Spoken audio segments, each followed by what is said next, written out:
Let's look at the starting lineup for the visiting Pittsburgh Pirates, who go in 1-0 in this second game. Omar Moreno will lead it off and play center. Tim Foley, the shortstop, will bat in the 2-hole. Dave Parker's in right field, batting third. The cleanup batter, Willie Stargell, playing first base. John Milner will bat fifth. He'll play left field. Bill Madlock is batting sixth and playing third. Ed Ott will do the catching again today and bat seventh. Phil Garner batting eighth and playing second.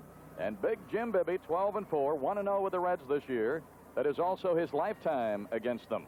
So that is it. The top third, Moreno, Foley, Parker. The middle third, Stargell, Milner, Madlock. The bottom third, Ott, Garner, and Bibby. For the Reds, Dave Collins will lead it off and play right. Joe Morgan, second base, batting second. Dave Concepcion is the shortstop, hitting third. George Foster, the left fielder, is batting cleanup. Johnny Bench will do the catching and hit fifth. Dan Dreesen's at first base, and he'll bat sixth. Ray Knight at third base, and he'll be batting seventh for John McNamara's Reds. Cesar Geronimo in center, batting eighth, and Frank Pastore with a record of 6-7, 0-1 with the Bucs. That is also his lifetime because he was a rookie this year. He's an impressive pitcher, and as the Reds take the field, Pastore will be headed for the hill in a moment. With this lineup of the top third, Collins, Morgan, and Concepcion, and the middle three, Foster, Bench, and Dreesen, the bottom third, Knight, Geronimo, and Pastore. Pastore now, as you see, just going across the line. He's a flamethrower. With the two guys going here today, Nelson Briles, it's possible they might have to measure the mileage on the Richter scale rather than miles per hour. They both can bring it. They certainly do, and we faced Frank Pastore in his first Major League appearance, and even though we knocked him out somewhere in around the fourth inning, he was still throwing the ball very well. Was sent to the minor leagues, has since come back and established himself as their number two pitcher in their rotation. Throws the ball very well. In all fairness to him, the day we knocked him out, he was really put on the spot. That was the day Seaver tried to warm up a couple of times, and I don't mean just briefly. He was down in that bullpen. Pastore really went to the hill in that game on short notice. Well, he certainly did, and it's difficult to prepare for a game when at the last minute they said, hey, the starter can't make it, you're in there. And it's his first Major League start. It's against a fine Pirate ball club. A lot of pressure was put on him, and maybe that's one thing that has helped him have the success later in the year. All right, his battery mate is Johnny Bench. Their infield first around to third. 22, Dan Dreesen is at first. Joe Morgan, number 8, at second. Shortstop, Davey Concepcion, number 13, is the shortstop. Ray Knight, 25, at third. In center field today, they've changed it. It'll be Cesar Geronimo, number 20, since we're starting the right-hander. George Foster, their kingpin in left, number 15. And Dave Collins, 29, in right. Pirate coaches are Al Monchek at first, Joe Lynette at third. Pastore is getting close now to being ready. And Johnny Bench directing the youngster. Well, last night there were so many things that went according to the script of the 79 Pirates. Gar's home run got us off and going. The sacrifice fly by Foley. I thought that one of the keys and one of the turning points was when Bench got the triple and they did not score. Another one was, of course, the outstanding infield play again by Madlock and Foley and Garner and Stargell. They all came in for a piece of the credit there with the double plays and the other fine play on the infield. I thought the versatility came through along with the bullpen. That was one of the big points that I tried to make during yesterday's pregame and also on other shows over the weekend, that when we got here, the maneuverability that Chuck Tanner had would help him. When we saw that come to the front last night when he pinch ran for Foley as regular shortstop, and we went on to get the big home run from Stargell and take the one-game edge. Moreno is ready. We're all ready. And the first pitch of this game from Pastore is a strike, and we're underway. Moreno last night was 1 for 5. Their center fielder's playing him straight away. The other two outfielders are fanned toward the foul lines. Fouled off, and it's strike 2 to the Antelope. Foley will be next, then Parker. Well, it broke out into a beautiful day, ideal for the players here. Another day when a pitcher's got to feel like he's pumped up when he gets out here today.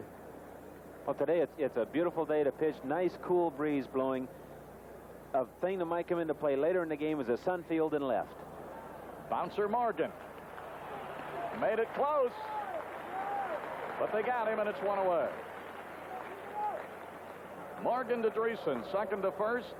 Moreno out on the ground ball. It looked as though maybe Morgan had just ever so slightly a bit of trouble getting that ball loose to get it out of there. Omar hits the ball up the middle just a little bit. Morgan, playing him relatively up the middle, has a little trouble putting a clean handle on it. And with the speed of Moreno, you can't take anything for granted. Almost beat the play, but Morgan got him in time. Here's Tim Foley, went 2 for 4 last night, drove in a run with a sacrifice fly. He's playing on 2 legs that have really got him gimpy, boy. There's a strike. If this were the part of the season where you could afford it, we've got about 5 guys who need a week off. But not today. Bounced foul, and it's strike 2, so Pastore gets out in front of both of the hitters. Ended up getting Moreno on a ground ball. Let's see what he does with Foley.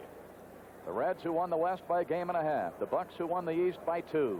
Both came strong after the All-Star game to do it. Each team had to go into the final weekend. Indeed, the Pirates the final day to put it away. Almost chased that breaking ball as he threw it in the dirt, but laid off, and it's 1-2. No game tomorrow. Next game will be Friday at Three Rivers. Do not know who our pitcher will be. They will start Lacoste. Here's the 1-2. Fly ball, right center. Geronimo has the speed to be there easily, and it's 2 down. Foley out to Geronimo in medium right center. Now we'll go to the Cobra. Dave Parker was 1 for 4 last night. Came on strong in the last 2 weeks.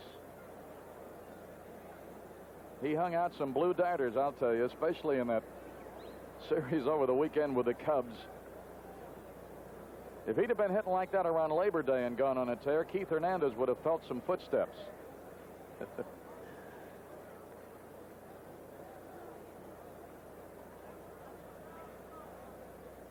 All right, the young right-hander Pastore facing Parker. Had a good cut there, but fouled it off, and it's strike 1. Stargell would be next. There's nobody on and 2 away. You look for edges and you look for lifts. I say that the fact that Seaver wasn't able to win the opening game, and even when he wasn't around, their top reliever was the loser, that's got to give you a big lift. Their top reliever hadn't given up a home run in his last 42 games. And with Stargell's home run coming in the 43rd game, manager John McNamara said, hey, you got to go with your best. I went with my best, and you beat him. He said that has to give a lot of credit to that Pirate Ball Club. No balls, 2 strikes. 3rd straight hitter. He's been out in front 0-2. 1-2. And just like last night, the first time up, Cobra showed the good eye. 1-2 to Dave Parker. Nobody on in front of him. 2 down, opening inning. A let up. A bouncer down the right side. It'll be foul about 5 feet outside the bag. What does he throw for his change? Basically, it's a straight change. He likes to try and turn it over just a little bit. And as we mentioned, he has matured since the first time that we saw him. He didn't have the confidence to throw that change up and snap the breaking ball with as much authority as he has shown he's going to do today. He's establishing his #1 pitch, and that's his fastball. And there are the Pirate wives, those who were able and those who were invited to come on the trip. 1 ball and 2 strikes. Struck him out with heat upstairs. 3 up and 3 down. So Pastore passes the first test against the good-hitting Pirates. We played a half an inning. The Bucs go down 1-2-3. The Cincinnati Reds are just now coming into bat. It's something to see when the Pepsi generation plays the game. One flick of the wrist, it's a whole new twist, and football's not the same. Come on, come on, come on, and taste the Pepsi way. Generation, come on, and have a Pepsi all across the nation.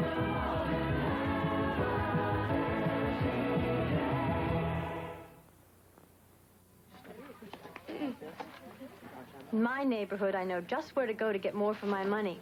Across the street for the best dry cleaning. For shoes, I come here. And to get more for the money my family saves, we go to our neighborhood Mellon Bank. They helped us choose a payment savings account.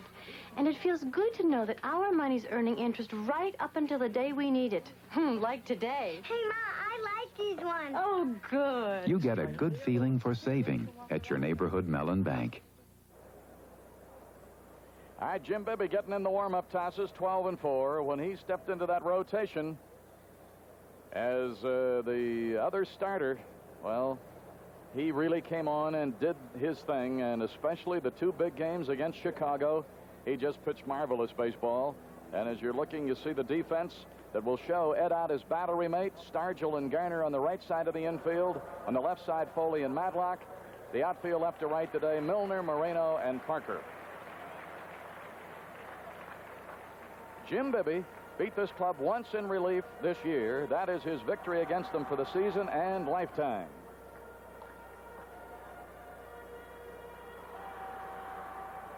They talk about some pitchers maturing later in life as far as doing their best.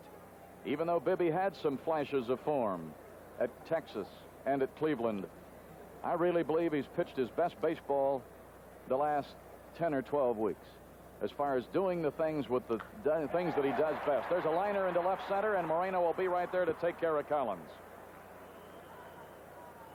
So Collins, who went 2 for 5 last night and made one of the great catches in the game on Parker, goes after Bibby's first pitch. Bibby has great stuff, and when he stays with the stuff that really gets him here, he can be a tough pitcher. Well, you like to see Jim stay aggressive. He needs to challenge the hitters, throwing that good fastball, getting his breaking ball over the plate. And when he does that, as he has done in his last 2 starts, he is pitching the best baseball of his career right now. Joe Morgan went 0 for 4 last night. Veteran second baseman. Many people say that when he came over in the Houston deal several years ago, he was the glue that set up that infield and really had some great years with his bat as well and sent them on to championships. 1 ball and no strikes. Joe Morgan, native of Bonham, Texas, but makes his home out in the Bay Area now. That'll even it. 1-1. Concepcion is their on-deck hitter. Center fielder and right fielder playing Morgan to pull. The left fielder, Milner, playing him just about straight away. So there's a big gap in left center. That's a foul way back up in the upper deck above the press box. Down into the mezzanine as Morgan watches the track of that ball. 1 ball and 2 strikes. And Morgan will surprise you. He'll jerk one on you once in a while. Got surprising power for a small guy. You have to be careful what you're doing with him. He hasn't been able to hit that home run ball as good this year, mainly because of a lot of physical problems. The 1-2 from Bibby. Took a little something off that breaking ball and got it inside too much, and it's 2-2. In the regular season, we were 4-8, including 3-3 here. And a 2-2 served up by the big right-hander. He didn't get that where he wanted it at all. He let go of that wrong, or it slipped or something, because that was way up. Now he's got a full count on Morgan. And he walks a lot. He led them in walks again this year. He walked 93 times. The payoff on the way, and he ends up walking him. So Morgan becomes the first base runner, and he does it via the base on balls. Now, you got to be careful with him when he's a base runner also. Well, that's been Joe's forte. As we take a look at the last pitch from Bibby, ball is down in the dirt, and there really wasn't any question as far as Morgan was concerned. But when he gets on that base, he also makes things happen, much like our Omar Moreno. If you walk him, it's almost a cinch double. David Concepcion last night played sparkling shortstop and went 2 for 5 with his bat.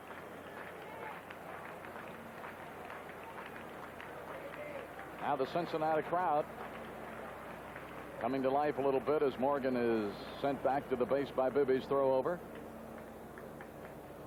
And you take a look at both of them here. Stargell holding Morgan. Bibby working on Concepcion. Stargell still likes to have fun even if it is a playoff game. He'll tap you on the shoulder, and the conversation would be worth hearing, too. Morgan's been a regular at Willie's bowling tournament every fall, and they're pretty good friends, but not right now. He's edging a little, and he's going. You don't throw him out on that steal.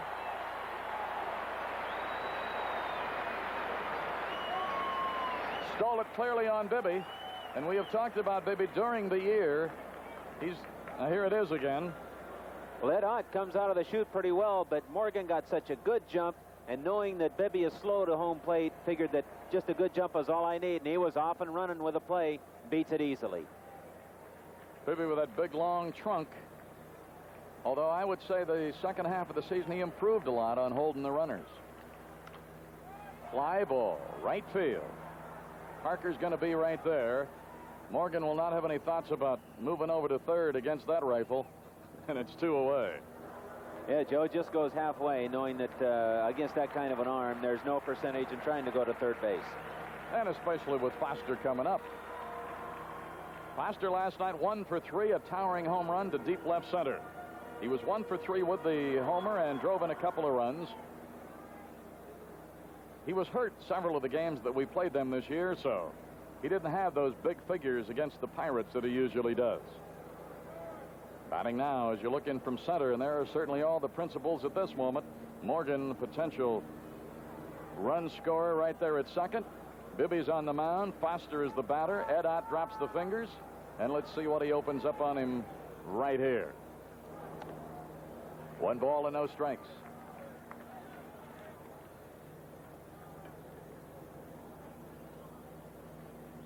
And Bibby, first playoff experience. We talked about those funny kind of butterflies for these games. He's got a few. 1 ball and no strikes. Really put a wrinkle in that one, but it went outside, so he's behind this hitter. 2 balls and no strikes.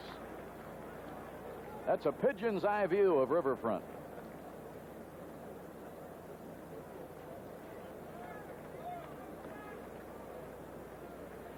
Two balls, no strikes. Morgan walked after 1 out. Stole second while Concepcion was batting. It's now 2 away.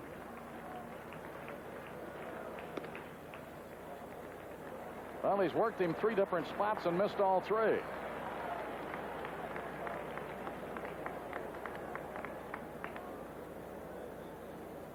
Johnny Bench doesn't get any easier. They can throw some bats at you. Bench is on deck over to the right side. Bibby taking a little extra time. He'll be the guy that'll produce the most perspiration here today, even if it is a fall day. Walked in. That's 2 walks in the inning. Now he's got to look at Johnny Bench as Foster reaches first. There's Morgan at second. 2 down in the opening inning, and Johnny Bench stepping in. Last night, Bench was 2 for 3.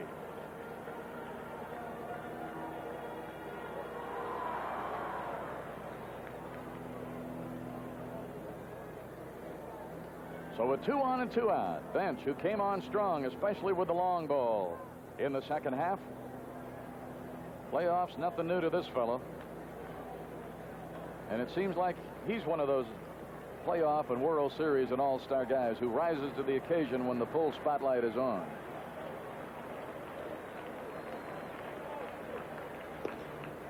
Got that one where we wanted. Got out in front of the hitter. Something he hadn't been doing. There are the base runners. Morgan at second and Foster at first.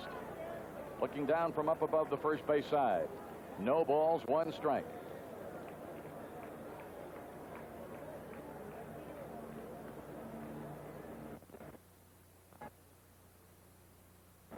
Bibby agrees to the sign. He's got a strike 1 count on the Cincinnati catcher. Power against power.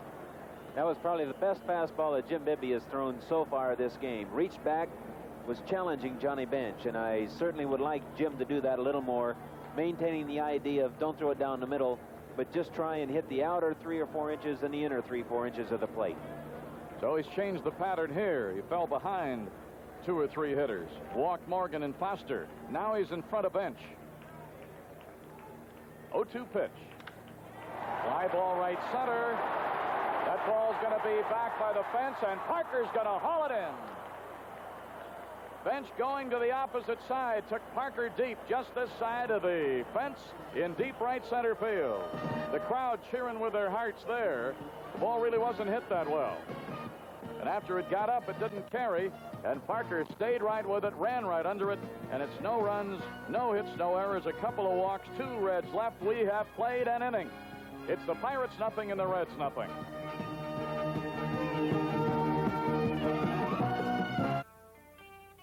Here's to the Pittsburgh we know. Hey world, we've got the city to show. Here's to the Highland Park Zoo and rare birds like me and you. Here's to making a date, dancing, romancing, and getting home late. Here's to grinding it out. We're not fancy, but we've got clouds. 2 is for working a mind to find a view as they climb. 2 is for heaven at Heinz Hall with Brandon. Yes, here's to potholes exist, and to joining your lives with a kiss. Here's to friendly, honest people, solid through and through. It takes 2. Here's to you.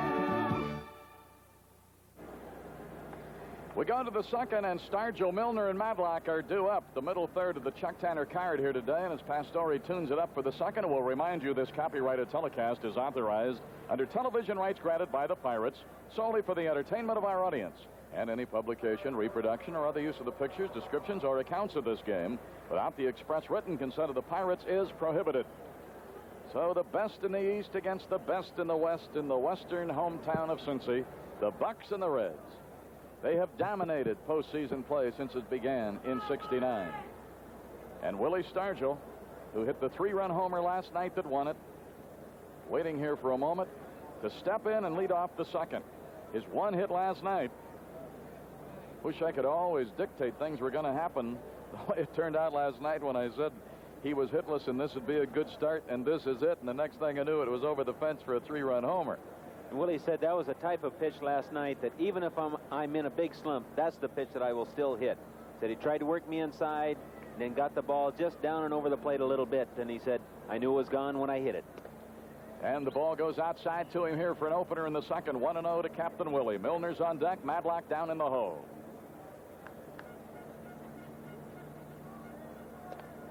Steerake, and it's 1-1.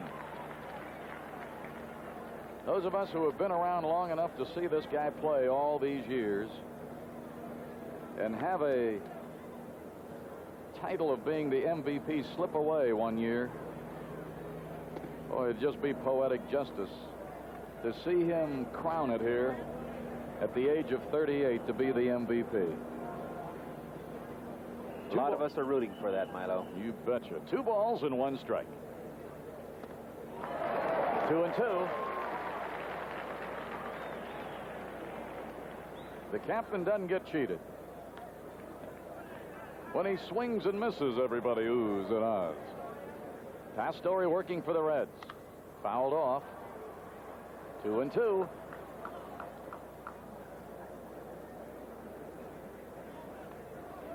I think one of the things that'll help Willie, Nellie, is the focus that was put on our club the last week or two and the number of media members from around the country that came in and saw firsthand not only how great a player he was, which they had to know if they had covered the game at all, but his influence on the team and all the other aspects that we know that were with him every day that the other people don't know, that had a chance to see firsthand in his home ballpark.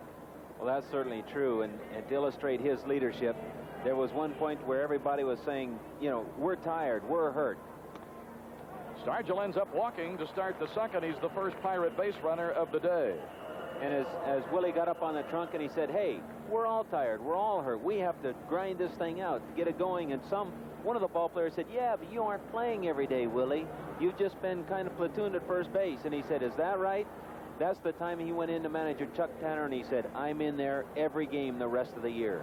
We're going to do it. Nobody's going to say that I'm a part-time player anymore, and he has done it. All right, John Milner, the left fielder, wore a size 5 counter last night, and there's the young right-hander, Frank Pastore, stepping into a starting assignment in Game 2 of the playoffs.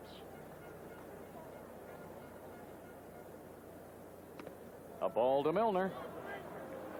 He got the Bucs 1-2-3 in the first inning with little or no trouble. Moreno bounced to second, Foley flied to center, and Parker struck out. Now he's walked Stargell as a leadoff batter in the second. Starts off with a ball to Milner. And a fly ball out into left field. Foster flips the glasses right just short of the edge of the track, and it is one away. Milner out to his counterpart, George Foster, in left. Bill Madlock, third base, will step in, and here it is again on that last swing. Milner not being able to get clear through the ball, hits the ball to left field, and we see in Pastore's follow-through that he has basically a good windup, gets all the way through the ball, and took a little off that with his changeup.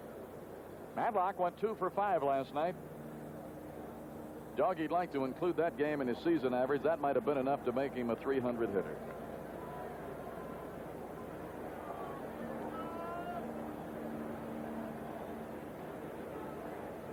Interesting note that Colby made about Madlock. There's a shot to short.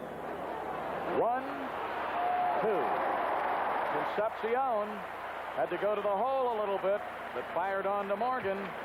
In turn, the middleman gets it on to Dreesen, and it's a double play. No runs, no hits, no errors. A walk, DP, nobody left. We played an inning and a half as the double play completed for you there to see just how it happened. It's still the Pirates nothing and the Reds nothing.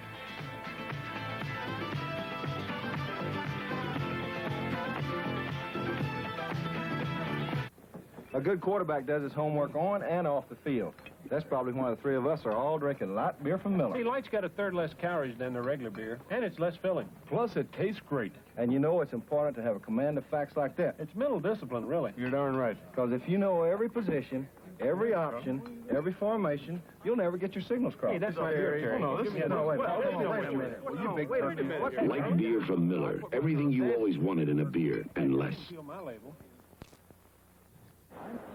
Hey, listen up, Pirate fans. If you've enjoyed this great season with the Bucs and want to be part of the Buccos, Those magnificent bears in the friendly sky. Sir, are you familiar with... then you should consider becoming a Pirate season ticket holder. The Pirates offer many different types of plans, such as full season, night games only, Sunday games only, and a new general admission season ticket plan. It's so reasonable, anyone can afford it. Want to know more about it? Call during the game today, 323-5080. For further information, you just dial 323-5080. Danny Dreesen, their first baseman, will lead it off against Bibby in the second. Nothing but goose eggs on the board as Bibby works to Dreesen. Shot through the right side, base hit. First base hit of this game belongs to their first baseman, Dan Dreesen. So Dreesen on with nobody out, and Knight, the third baseman, will be stepping in. Knight last night was 0 for 5. He struck out to end the game. Don Robinson came out of that bullpen humming. John McNamara's coaches are Ron Plaza at first and Russ Nixon at third. So they've got a base runner on, and Bibby, who walked a couple in the first inning, is going to have to go right back to that stretch.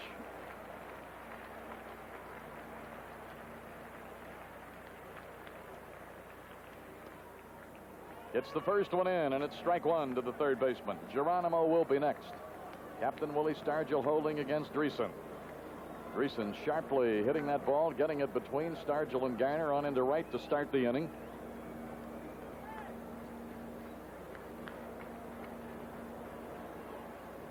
Ray Knight, pressure didn't bother him as the throw goes over, and it's not close on Dreesen. All right, we'll go to the split for you so you can take a look at Bibby as he works on Knight and see what Dreesen might have in mind. He's got good speed, and he's going. Line drive into center. Moreno will throw to third. It will be late. Now throw to first, and he got back. So the Reds first and third, the Bucs here with back-to-back singles, and with Dreesen going, he made it easily, and we're going to get another look. The basic hit-and-run play, the ball was down and over the plate. Knight not trying to pull the ball, hits it right up the middle, and good daring base running by Dreesen. Lets his speed take care of himself. Pulls into third, and Madlock thought he had a shot at the runner at first. but didn't quite get it over there in time as Knight came back. There's the running of Dreesen again, just taking that look over. Picked up the ball, followed the ball, knew right where it was all of the time. All right, runners first and third. Bibby in a full-blown jam here with Geronimo, a left-hand batting outfielder. First appearance of this series. Cruz played center for them last night. Our bullpen's going to go to work. It's Jim Rooker. And a strike to Geronimo. The key here, if he could get him with a pitcher due up next. So Jim Rooker, who had a frustrating year with all the injuries and the disabled list a couple of times, knowing that he will not get a start in the playoffs. You look at the runners, Dreesen third, and there's Knight at first. Rooker is the long man here today. Foul back. Got out in front of him, 2 strikes.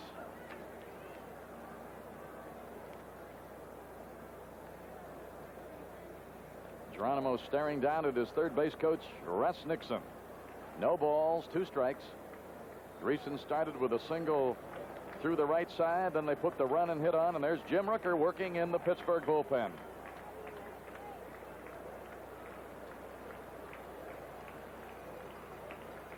See what he does with an 0-2. Comes up empty. Oh, there's a big one. Now he's going to be looking at the pitcher. That was a very big strikeout. Certainly was. Concentrated on throwing good hard stuff, keeping it up in the strike zone. Geronimo is just absolutely not able to catch up with it. Good fastball by Bibby in a key situation. And Pastore will be stepping in. Runners at first and third.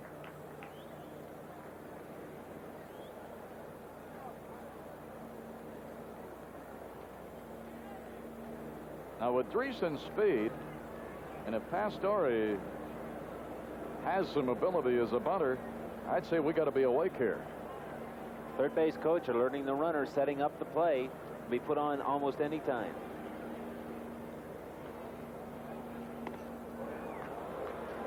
Right now, Mr. Bibby is airing it out. Playing good old country hardball. There's no room for finesse. You have to go get this man right here. If they don't want to bunt, go for the strikeout.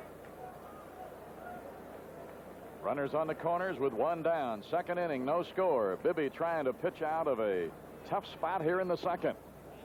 That didn't miss by much. It'll even the count. Pastore going to look down at his third base coach again. Nixon got a little Alex Grammas in him. He must wear out a uniform a week. Keeps his hands clean. 1 ball and 1 strike. Look at Bibby. He's drenched. He could work up a sweat pitching in the Arctic. Must be something down here that's bothering the plate umpire a little bit. The ball from the bullpen. Rooker trying to hump up a little bit, got 1 away from him. All right, now everybody's ready again. Got a 1 ball, 1 strike count in his mound opponent.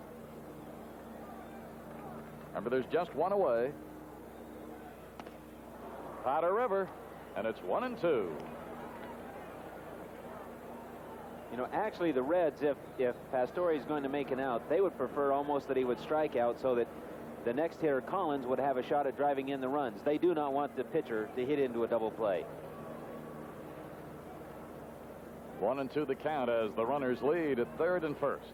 Pastore with a chance to help himself, and Bibby with a chance to get out of a mess. Fly ball center. He's going to get that run home. Dreesen will tag. Moreno's throw will come to Foley out behind second. 1-0 Reds. Pastore gave it enough of a ride into center. And the Reds break on top. Sacrifice fly RBI for Frank Pastore. Bibby's been throwing that ball by them up there and evidently just didn't have quite as much on that pitch. Pastore able to get enough bat on the ball to drive the fly to Moreno, the run scoring. All right, now he's got to look at the top man in their order, Dave Collins, who in the first inning lined out to center. And he didn't wait long. He got into the batter's box, jumped on Bibby's first offering. But as he lined it to left center, Moreno was right there to grab it. Runner at first. 2 away, and a strike called on Collins. Ray Knight who worked the run and hit for them. He's at first base. And it paid off because the sacrifice fly by Pastore got Dreesen home, and the Reds are in front 1-0 in the bottom of the second inning. Bright sunshine here now. It was most of the morning. Then about noon it clouded up, but now it looks as though we should have no problem with the weather. Just sends him back with a token throw. Bibbs doesn't have a good move. He doesn't burn it over there very often. He's just trying to keep Knight close. That's the way it looks from our dugout on the third base side. Collins stepping back up in there.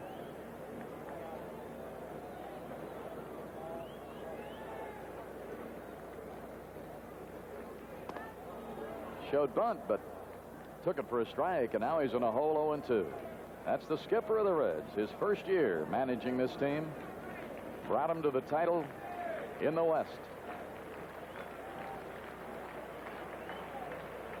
Rooker continues to heat up in our bullpen. Collins making him wait a little bit.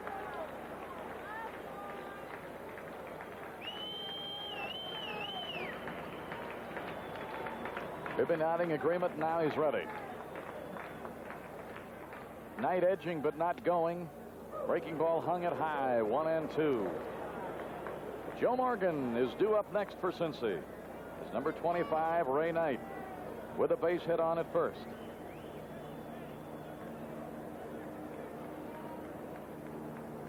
Pirates with their black caps today, and those gold stars show up a little better. In fact, they don't even wear them on the gold caps.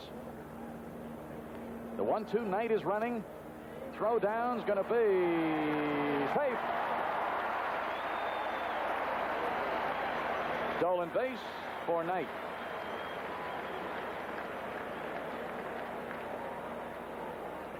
It's a breaking ball with an off-speed pitch. Ott still comes out of the chute pretty well, and I thought Foley had a shot, but he tags him high. The runner's in there. I think Foley thought he had him. I think so, because the runner went in with his bent leg, tagged the bag with his bent leg, not his straight leg, and Foley thought that he had a shot at him, even though he tagged him high. All right, now a runner in scoring position in the person of Ray Knight, and the count is 2-2 on Collins. Reds are leading 1-0. Pastore got Dreesen home with the sacrifice fly. So a lot of activity here in the first two innings. Bibby is throwing a lot of pitches. Might catalog that for later down the road. 2-2.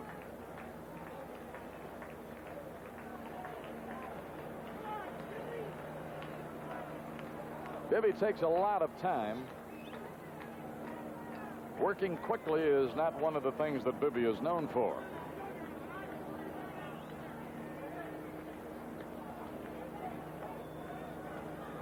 All right, with the runner behind him at second, and he'll check back there. Strikes out Collins. Second strikeout of the inning and of the game for Bibby. But the Cincinnati Reds scratch first. They get a run on a couple of hits, a sacrifice fly. There weren't any errors, and one man was left. Knight, who had singled and stolen second, was left right there. So we played 2 innings. The Reds are in front. Cincinnati 1, Pittsburgh Pirates 0. Under our contractual arrangements with the Pirates for this telecast, the announcers for this game have been selected by station KDKA-TV, subject to the approval of the Pittsburgh Pirates Baseball Club. Well, this is it, a chance for another Pirate fan at home to have some fun as we play Giant Eagle Home Run Sweepstakes, and this is it for Harold S. Parsons of Pittsburgh. Harold can root the Bucs home during this half of the third. If a Pirate hits one out of here, Harold Parsons of Pittsburgh is going to win $400 worth of Giant Eagle groceries.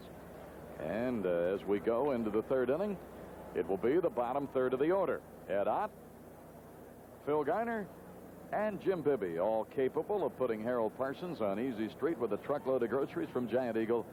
And Ed Ott last night, who was 1 for 5, stepping into the batter's box. Garner, who homered last night, is on deck. Reds with 1 run and 2 hits.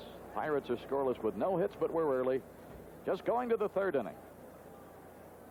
Frank Pastore, who leads 1-0, drove it in himself with a sacrifice fly. Working now to Ed Ott, and it's ball 1.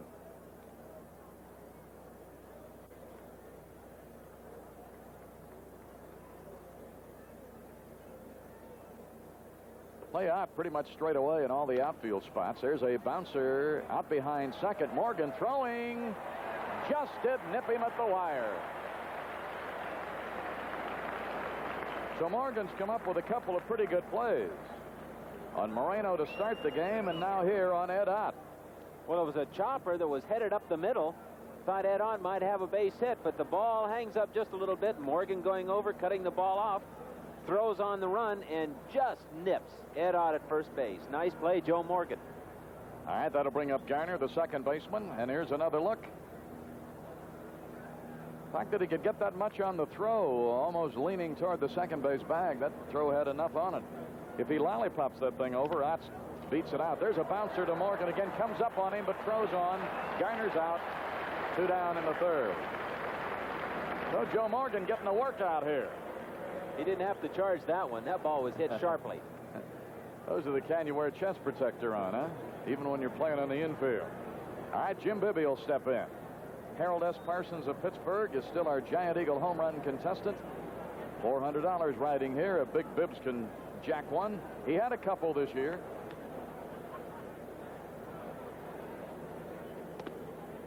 One ball and no strikes.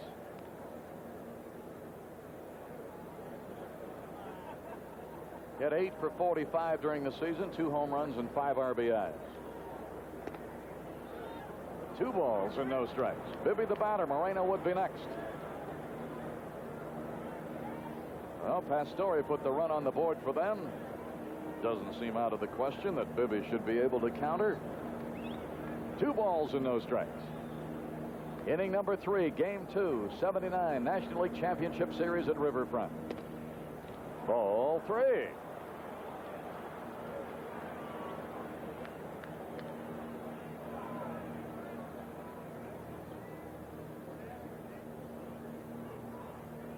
A youngster with a chance of a lifetime here today, Frank Pastore. And a strike to Bibby. 3 balls, 1 strike with nobody on in front of him and 2 down. Ott and Garner both handled on ground balls by Joe Morgan.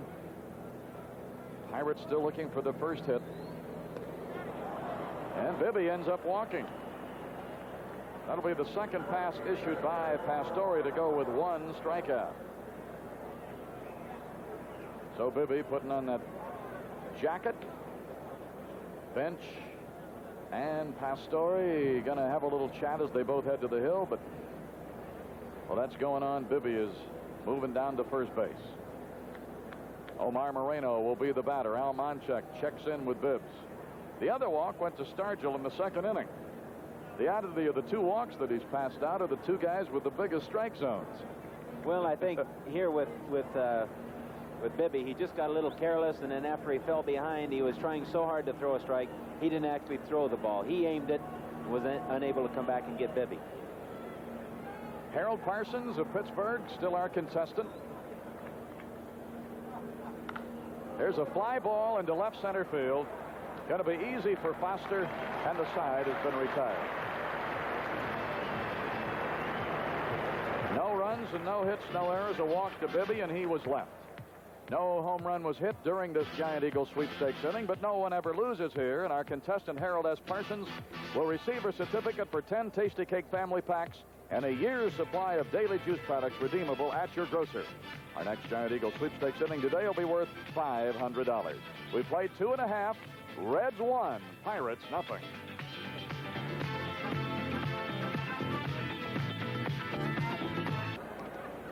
In the third inning for the Cincinnati Reds, Joe Morgan, Dave Concepcion, and George Foster will be due up against Jim Bibby, who was a little late coming out because he was a base runner. Another great crowd here at Riverfront, and that's the way it ought to look Friday when we come home at Three Rivers.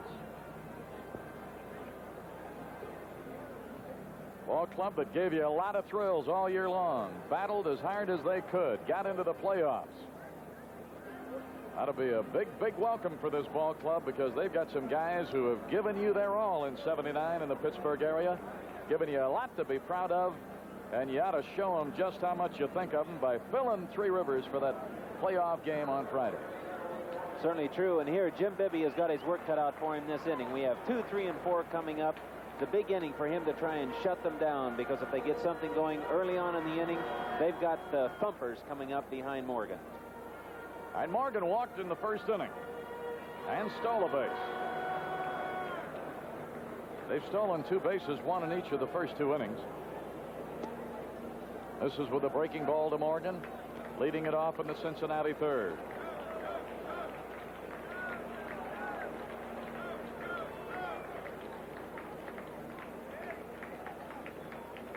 The 1-0 from Bibbs, and he got that one in where he wanted it.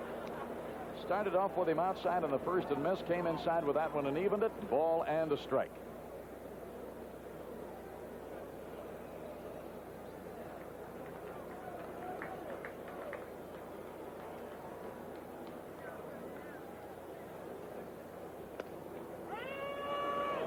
One and two.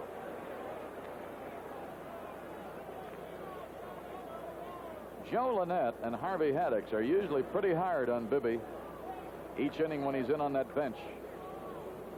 There's a high pop. Shallow left center. Foley out. Foley's play to make, and Foley squeezes it. It's 1 away. And by being hard on Bibby, I don't mean that they're cantankerous with him. They just try to keep reminding him, be aggressive. You're better when you do it. And sometimes a couple of guys doing it and not giving you a chance to let up just keeps you right on top of your best pitching. Well, it certainly does, and they do it in a way that they're more reminding him than anything else, and they also want him to be aggressive because it makes him work a little faster. All right, this is Concepcion, who flied to right in the opening inning. He's 2 for 6 in the series. Breaking ball went down and away from him, and it's 1 ball and no strikes. Concepcion batting with nobody on and 1 away. Bibby has walked a couple. He's struck out 2. He's given up 2 hits, and he's on the short end of a 1-0 game. But we're early. It's just the bottom of the 3rd inning. And the strike is called to make it 1-1 on the brilliant shortstop of the Reds, Davy Concepcion. And just as we are proud of Willie Stargell and think he ought to get the MVP, Cincinnati fans and members of their club will give you just as many arguments for this guy. Drive deep to left. Milner at the fence, and it hits high off the fence. Bounces back to Moreno. Concepcion standing with a double. Didn't miss much of going out of here. The way Milner acted, I think maybe he thought he was going to have a play right at the base of that fence. And here it is as he goes back. He's checking to see where the fence is, then realizes there that it's going to come down off that fence, and Moreno will be right there for the carom, and it's a double for Concepcion. Well, it was such a high drive, Milo, that Milner drifted back with the ball, hoping that it would come down at the base of the fence. It did not, carried into the fence, and Concepcion indeed is on with that 2-base hit. So they're right back threatening. They picked up a run in the second. That's going to put our bullpen to work. It'll be Jim Rooker again. He's already headed out of the far end of the dugout, going to the bullpen, down the left field line. Foster the batter. Foster walked in the first inning.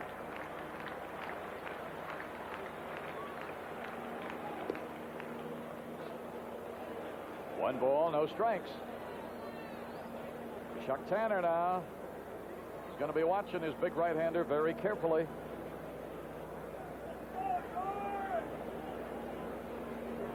Chuck showed him last night he wasn't reluctant to make moves and use a lot of his bullpen, use his bench. The 1-0. Strike is in there. 1 ball, 1 strike. Foster batting with Concepcion at second. Johnny Bench is on deck. It's the Cincinnati third.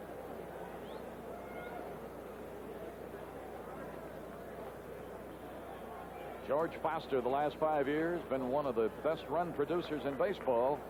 And Concepcion is his target now, of course. That's up, and it's 2-1. Bibby must keep Concepcion in mind because he has base stealing speed, and third base in the minds of a lot of base runners is easier to steal than second, so we have to watch it.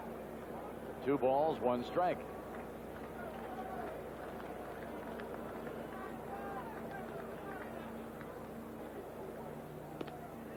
That'll level it on Foster. 2-2.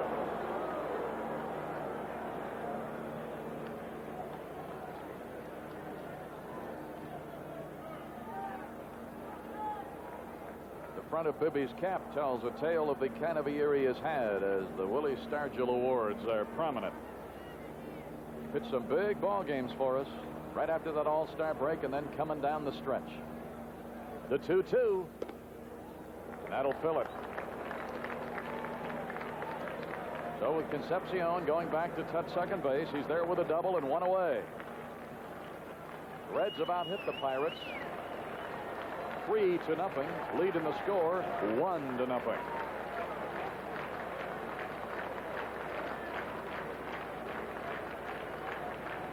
Payoff pitches due. Bibby taking a little extra time as he glances down into that bullpen, seeing Rooker throwing for the second straight inning.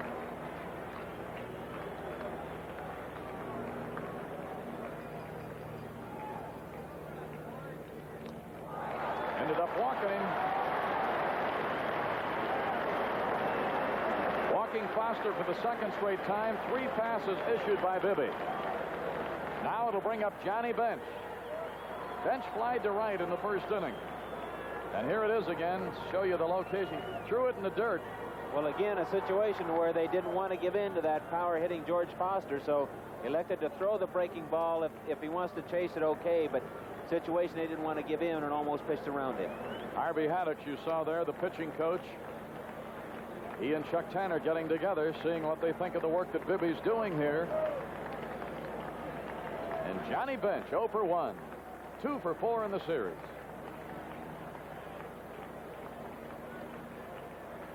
Two on, one out.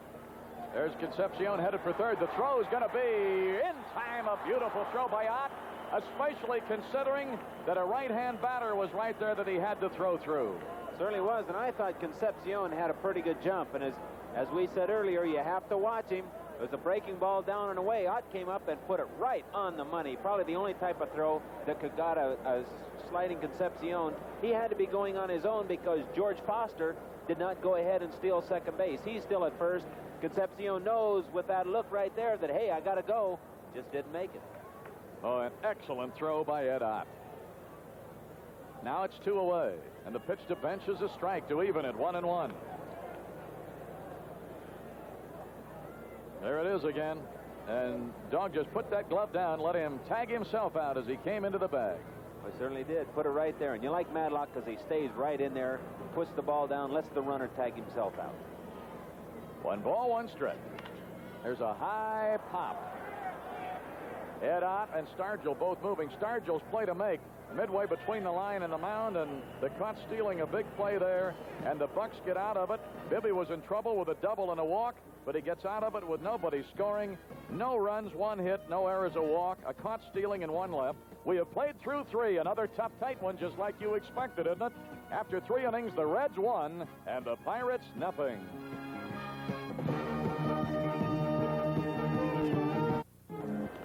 The next 3 innings are sponsored in part by Light Beer from Miller. Everything you've always wanted in a beer and less. And in part by Mellon Bank. You get a good feeling for saving at Mellon Bank. Well, we've played 3 of Game 2 of the National League Championship Series. Reds leading 1-0. The Bucs have been called on to make some big defensive plays already, and they've made them, Nellie. Certainly have, and Jim Bibby, although he's been in trouble, has been able to come back and get the outs when he's needed them. So he's hanging right in there. The Reds are playing tough. Well, it's expected to be a great series, and it has been. The crucial game last night, Pirates winning it. Now trailing 1-0 as we go to inning number 4 of Game 2. All the color and drama and excitement is here at Riverfront. And, of course, the scene will shift to Pittsburgh's Three Rivers Stadium over the weekend. Foley leading off the 4th inning against Pastore. And a base hit into right field. Pirates get their first hit of the game. A leadoff single by Foley. And for Tim, his 3rd hit of the series. Well, you know, the Bucs are going to come out swinging. The first pitch that's anywhere close, they're going to go ahead and hit it the best way they can. And that ball was in on Tim just a little bit, but it was up. And he was able to get his hands through and serve it over the second baseman's head. All right, the totals here in the 4th. The Reds, 1 run, 3 hits, no errors. The Pirates, no runs, 1 hit, and no errors. Parker, Cincinnati product. He'd like nothing better than to do a number on the Reds in this series. 0 for 1 in this ball game and 1 for 5 in the series.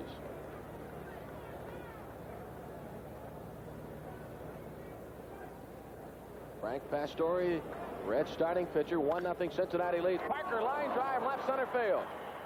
Foster plays it off the carpet. Foley will stop at second.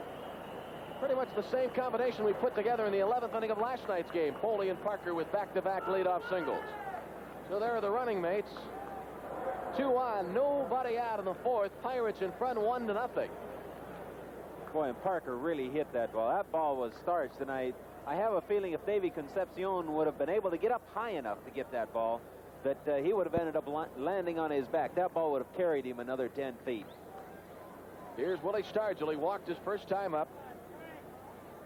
There's the big hero of last night's game, and there were quite a few guys who wore the hero role very well last night.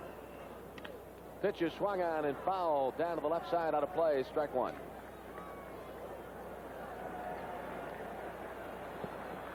Foley, a leadoff single to right. He's now at second.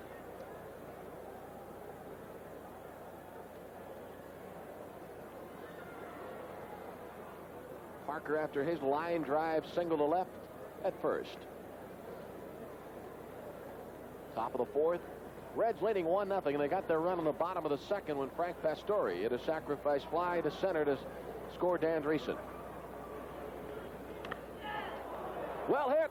Left center field. Foster going back. Warning track. It's over his head. Foley will have to stop at third.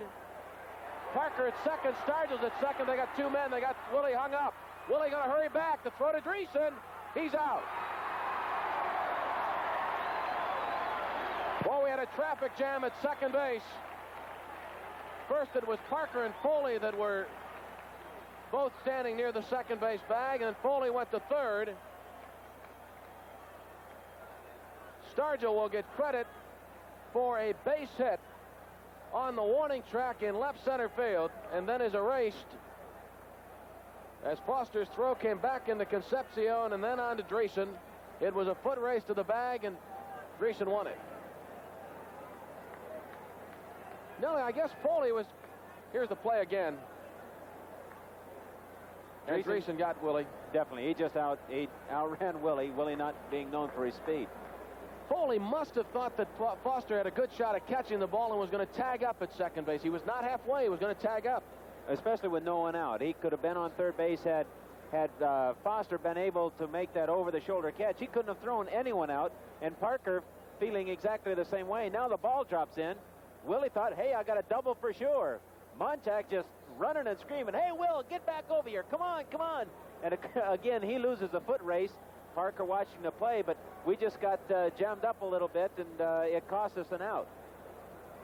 So now with first base open, they're going to put Milner on. What's the percentages there in that situation? Is that a halfway situation for Foley, or is that a good gamble to try to tag up on that? Well, especially with nobody out, it's a real good gamble to tag up because, as I mentioned, Foster is going to have to make an over-the-shoulder running catch, and you should be able to walk to third. And Parker, watching you tag up, will again possibly tag up and be able to go to second base. But we just didn't get that job done in that situation, and Willie more or less running Parker off of second base. We got caught in the rundown situation. All right, Frank Pastore issues the intentional walk to Milner. So the bases are loaded for the Pirates with Foley at third, Parker at second, Milner at first. And Bill Madlock, the batter. The Reds are leading 1-0. We're in the fourth inning.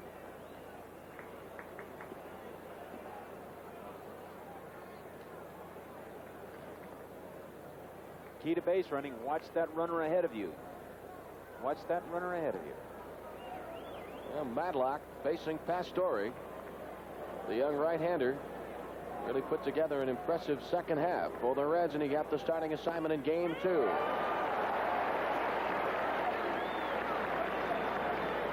Got him on the ropes. We want to polish him off right here. Don't let him up. Keep the pressure on him.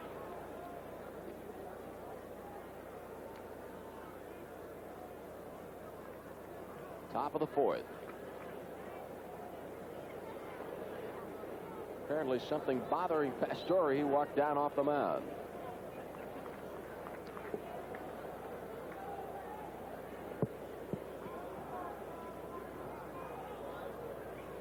Pastore, as he steps and stands in the center of the diamond surrounded by Pirate base runners.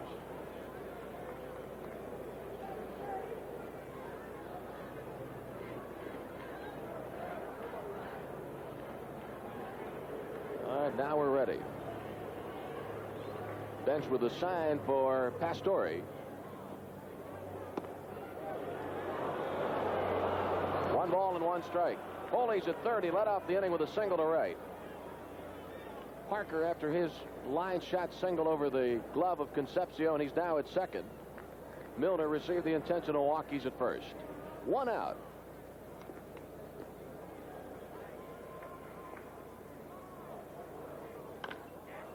Bouncer to short. Concepcion to Morgan. 1 on to first. Not in time, and the Pirates have tied the game 1-1. Foley scores the run.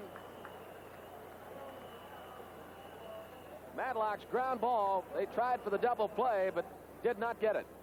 Just wasn't hit hard. They tried to turn it. Morgan makes a good pivot, but the speed of Bill Madlock beats the play at first, and Foley does score on the play. Milner coming in on Morgan.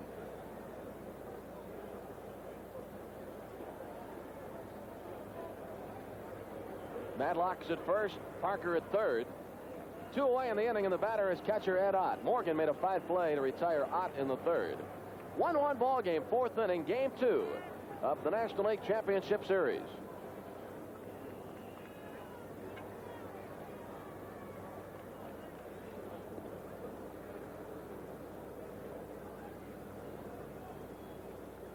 See if they run Madlock in this situation. Not going in the first pitch. That's in for a called strike. Parker over at third. Potential go-ahead run. Madlock, the runner at first. Sets up the situation. If Madlock indeed steals, then they can pitch around Ed Ott, but you have Gardner hitting behind him. Bounce it to short. Concepcion throws to Dreesen. So Ed Ott has been retired twice on fine plays. One by Morgan in the third, one by Concepcion here in the fourth. The Pirates have tied the game up. The Concepcion play to close out the Pirate fourth. The Bucs in the fourth, 1 run on 3 hits. After 3.5 innings of play in game 2 of the series, the Pirates won and the Reds won.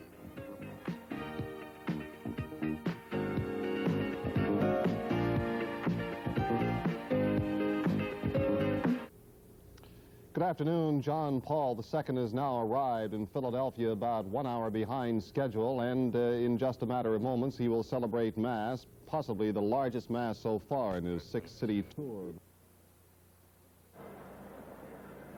The Pope is in Philadelphia, and Ray Tannehill and Eyewitness News is there. Thank you, Ray Tannehill and the Eyewitness News team for that. We go down to the bottom of the 4th inning in this 1-1 ball game. Matter of fact, the totals are even here this afternoon. The big play in the 4th inning was the play on the Stargell ball. Foley is going to tag off second base.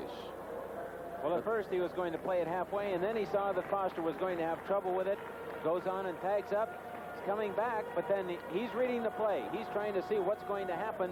If they get in a long enough run down, then maybe he's going to try and help the runner out by jockeying back and forth around third base. But we just were running with our heads down a little bit, didn't watch our runners in front of us, and it might have taken us out of a big inning. Dan Dreesen leads off the bottom of the 4th. Dreesen with a base hit scored the Reds run in the 2nd. So that was indeed a pivotal play in a series of plays in the top of the inning, but the Bucs got a run, tied it up at 1-1. Dreesen facing Bibby. And Bibby's out in front of the left-handed first baseman of the Reds. No balls and 2 strikes.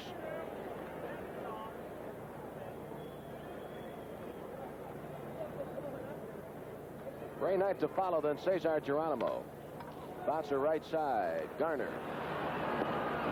On to Stargell. Dreesen is out 1 away.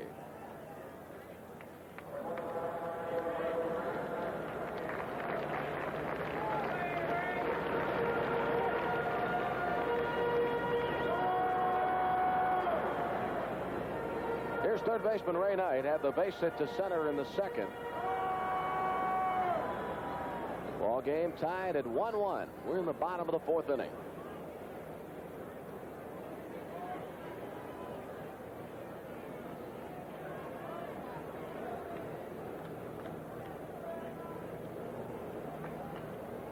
two clubs battling for the right to go to the World Series.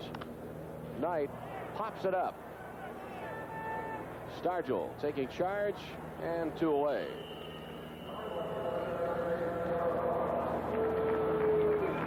Bibby's not had an easy inning yet. He'd like to have one here.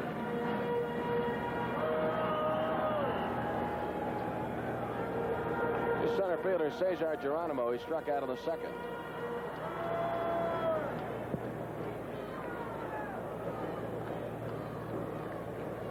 Pirates won and the Reds won in the last of the fourth.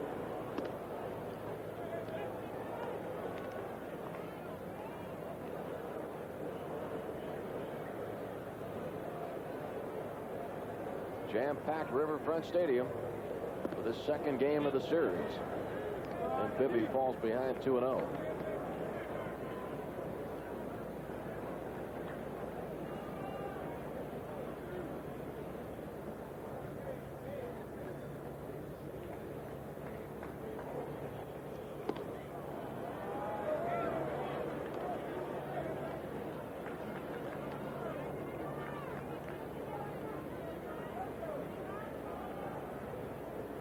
His last 2 starts, complete game victories. Dale Berra not eligible, but with the team, as is Joe Coleman. Bibby wants to come back and get Geronimo here if he can. Make that pitcher lead off the following inning. Well, I tell you, the name Berra, look at Dale. That name has been in postseason competition. Here's the 2-2 pitch. Struck him out. He did get him. So that is strikeout number 3 for Jim Bibby, and the Reds go down quietly in the fourth after 4 innings of play from Cincinnati, Ohio. It's our Buccos 1 and the Cincinnati Reds 1.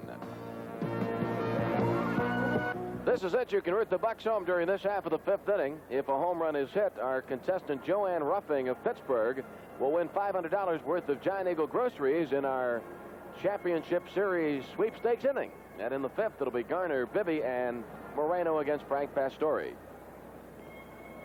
Nellie, this is game 2 now. The Pirates lead in the series right now 1-0. Let's talk about the strategy back and forth and the psychology. If the Bucs take a 2-0 advantage to go home, what's the feeling there, would you say? Well, then it boils down to the Bucs only have to win 1 out of 3 at home, and they've done very well at home. It's what it does for the Reds and Johnny McNamara. He has to scramble with everything he has to try and pull it out, winning 3 games in a row, which, percentage speaking, you know, it's very difficult to do. His pitching, he will not be able to go with any one particular pitcher. He can't afford to let one pitcher get in trouble very much. He's just going to have to scramble like crazy where we can set and elect our pitchers as it goes. Garner leading off the 5th. Line drive. Collins sliding. Didn't make the catch. It's safe. Garner is safe at first. Second base umpire Frank Pulley ruled no catch. And we're going to have our first major rhubarb of this championship series. Pulley has said no catch. He is the second base umpire.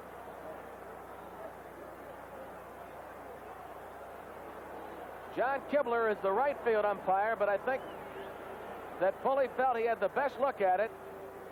McNamara trying to cool his club down here. And as we've seen a couple of times this year, after some discussion, an umpire has gone to one of his compatriots and asked, did you see the ball better than I did? Did I make the wrong call? And in one instance, there was a changed call for our benefit. But here, I don't know if Pulley is indeed going to appeal to John Kibler, who is down the right field line. Now, the question would be, did he see the ball skip on the artificial surface? If he felt in his own mind that he did, then he'd have to stick with his call. But Pulley trying to get reason in here with McNamara. It's a 1-run ball game in the 5th inning. It's funny, Collins came in really hot saying he caught the ball, and McNamara was the one that's telling Collins, wait a minute, let's talk this thing out. And now it's Pulley that's telling McNamara, hey, wait a minute, calm down, we'll discuss this thing intellectually. Now John Kibler, the right field umpire, is coming into the discussion. He's the umpire that's just come into your picture now.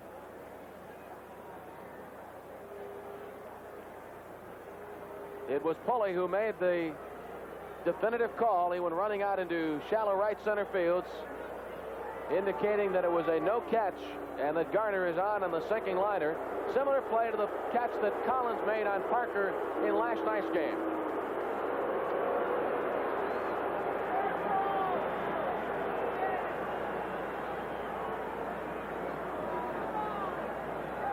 Frank Pulley, second base umpire. Now Ed Montague, the home plate umpire, walking into the conversation.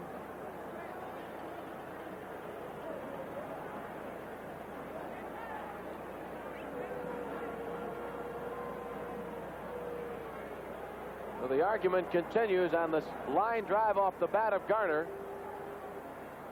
As the argument continues, Frank Pastore is warming up on the mound. Dave Collins, you know, I didn't think Collins stalked in all that quickly. Well, let's see it. Here's the line drive to right. We'll see it from a couple of different angles. Well, Collins didn't get a real good start. Accelerated right at the last minute. Comes down, gets his glove under the ball, but I'm sure the question is, did it pop out? And he claims he caught it. And from this angle, it was difficult to see because his body was behind it. But here, it appears as though he does catch it. The ball never did pop out of his glove. It appears as though he does make the catch, but it was so quick, it was difficult, I guess, for the umpire to make a clean decision. It looked like it popped the ball out of his glove momentarily. You can see from the way that his glove was turned down towards the ground that there's a split second there where you think that the ball hit the carpet. But from this angle here, I think it's clear that he made the grab. But being the prejudiced Pittsburgh broadcaster that I am, I thought it was safe all the way. Did you really? No, I thought he made the catch. I thought he made the catch from that angle right there. There were three angles that we showed you. The second one appeared to give us the best look. Hang in there, Dave. Nice try.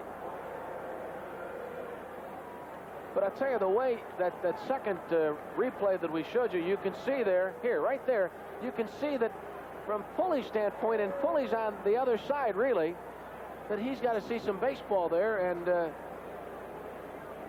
keep in mind, too, that the outfielders do not use a closed web, that it's more or less an H web in an H pattern. And you can see a lot of baseball while it's in the glove. Good point, Nelly. Good point. Bibby bunting. Knight looked to second, throws high to Morgan, and Morgan just does get the corner of the bag.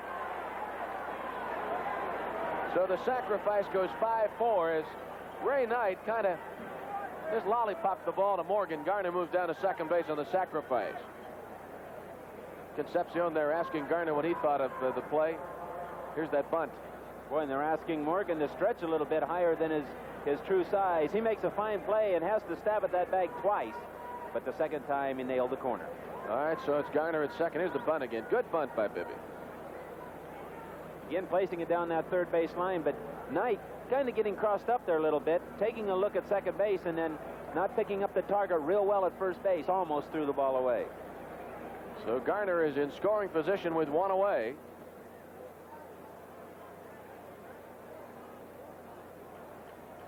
And Moreno, the batter, he's 0 for 2, has grounded out and flied out. 1-1 ball game. We're in the fifth inning. Fouled out of play, strike one. This is our jackpot inning. Garner let it off with that single to right. And Joanne Ruffing is our Giant Eagle playoff contestant in this fifth inning. Pirates with 4 hits in the game. We had 3 in the fourth inning in scoring our opening run. Tied the game up at 1-1. Frank Pastore, the right-hander, facing Omar Moreno. Geronimo has it. Garner bluffed as if he might be tagging, but never moved. 2 away.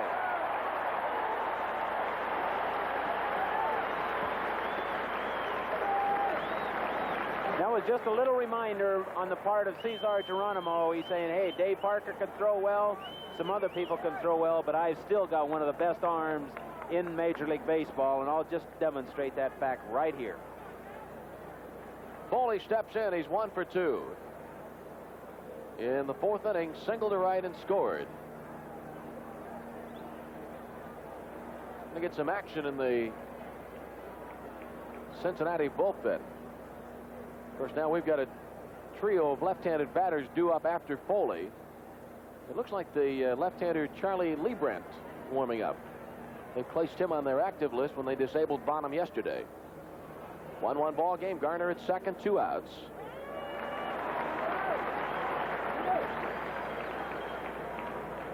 Foley batting for Joanne Ruffing. Chuck Tanner's ball club won last night 5-2, and we're wrapped up in a 1-1 ball game here this afternoon. Watch out. Fouled back this way. No balls and 2 strikes.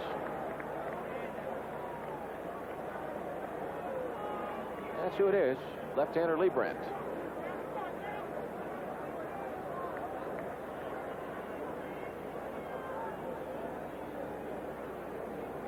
Garner off second base, 2 away. Frank Pastore delivers. Foley taps it foul. Off the fence in front of the Pirate bullpen, or Pirate dugout, rather. They're really high on this youngster, this left-hander Lee Brandt. And they activated him when Bill Bonham was disabled yesterday. Starting pitcher for the Reds this afternoon, Frank Pastore. Out in front of Foley, no balls, 2 strikes.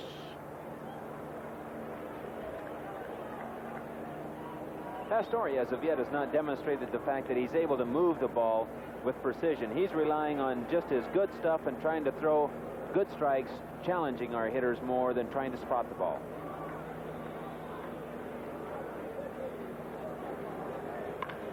Base hit. Garner will score. Pirates take a 2-1 lead. Ball rolling down in the corner. And Foley is into second base with a 2-out stand-up double. 2-1 Buccos lead here in the 5th inning as Garner scores from second base. Foley gets his 4th hit of the series.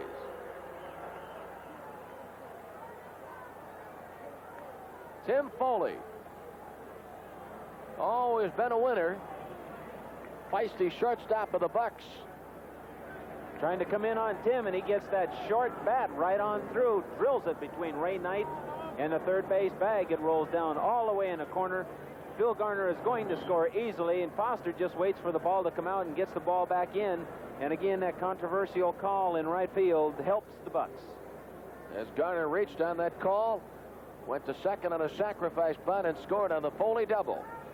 So Tim, with 4 hits in the first 2 games of the series, picks up his 2nd RBI of the series.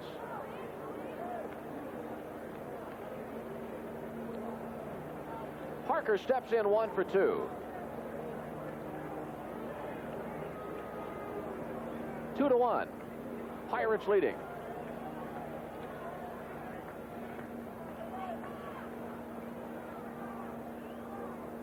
Pastore delivers. And a strike on the outside corner. We talked at the top of this inning, and Parker is batting in this jackpot inning for Joanne Ruffing of Pittsburgh. We talked about the psychology, the mental aspect if the Bucs went out in front 2-0. We get a second here. We'll talk about the other possibility.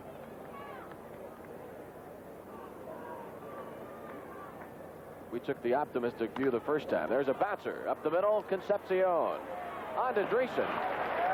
No home run during our Giant Eagles sweepstakes inning, but no one ever a loser here. Our contestant Joanne Ruffing will receive a certificate for 10 Tasty Cake family packs and a year's supply of daily juice products redeemable at your grocer. Our next Giant Eagle sweepstakes inning will be worth $600. Pirates in the 5th inning get a run on 2 hits, and after 4.5 lead in game 2, Pirates 2 and the Reds 1. And now here is a tasty break from Tasty Cake. The Pirates would like to extend their most sincere thanks and appreciation to all Pirate fans for their fine support during 1979. And Nellie, as I know you know, the Pirate attendance increased in 79 almost 50%, drawing over 1.4 million fans. So to all Pirate fans, our deepest thanks. And of course, with the paid attendance of the 79 season, it was the 2nd highest in the history of Three River Stadium. Exciting Pirate Ball Club. It really has been quite a year, and we've taken this excitement right into game 2 of the National League Championship Series. Nellie, to give both sides of the coin here, we talked at the top of the 5th inning about if we go out in front 2-0. Now, what about the psychology for both clubs if it goes 1-1 as Pastore fouls the first pitch off strike 1? Well, then the Pirates have to win 2 out of 3, as do the Reds. We've been a better club record-wise on the road than at home, but in recent weeks we played well no matter where it's been. So it actually goes back to then you go for 2 out of 3 and you want that first game back in Pittsburgh. So both managers, I would think, would be going all out with their best pitcher available on Friday. Interesting you used the word available. I would think in the Reds' case, Seaver could not come back until Saturday, right? Yes, conceivably so. They would still have to go with their plan. It was Lacoste. Ours is still to be announced. 2 balls and a strike as Pastore is leading off the bottom of the 5th. You surprised that at this point down a run that they're keeping Pastore in the game? Well, we're now into the bottom of the 5th, and it's early enough. Pastore is still pitching well. He's only down by 1 run.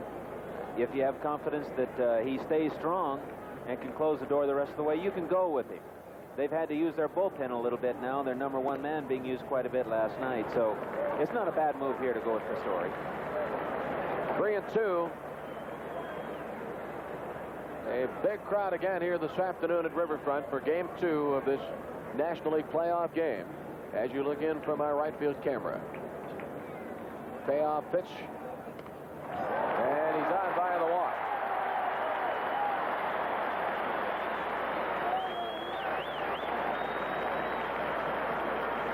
There's the president of the National League, Chub Feeney, and a couple of the National League general managers just behind him.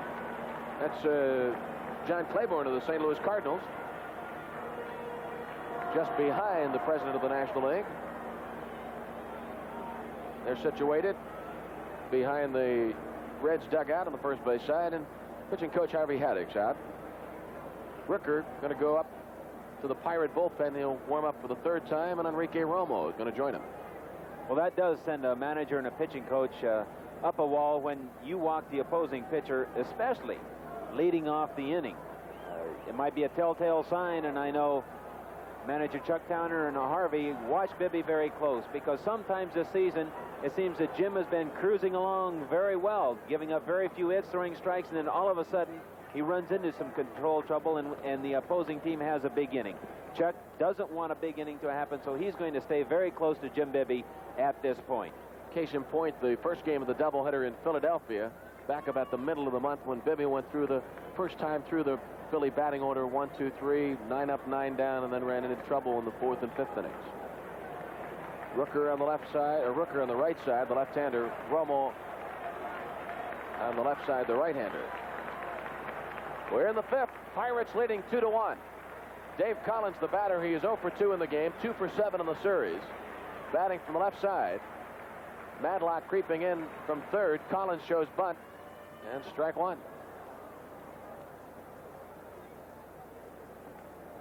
Pastore on, leadoff walk.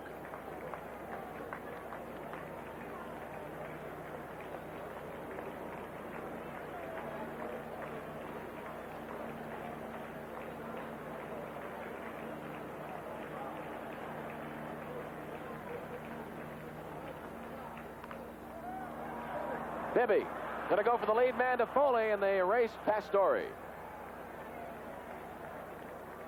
Bibby came down the hill in a hurry and teamed up with Foley to get the out at second base, 1-6.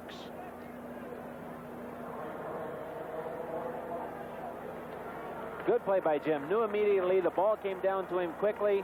The pitcher running. He had a play, instinctively turned and made a good throw to Foley. So Collins is on with 1 away. And the batter is second baseman Joe Morgan. Walked in the 1st inning and swiped a base. And flied out to Foley in left center field in the 3rd. So Morgan is 0 for 5 in the series. Pirates 2, Reds 1. Cincinnati got the first run in the 2nd when Pastore's sacrifice fly chased Reason home. Then Foley scored to tie the game in the 4th. Then Foley doubled home Garner to put us in front on the top of this 5th inning. Collins at first. He had 16 stolen bases during the regular season. Omar Moreno has it in right center field. Collins retreats to first base and 2 away.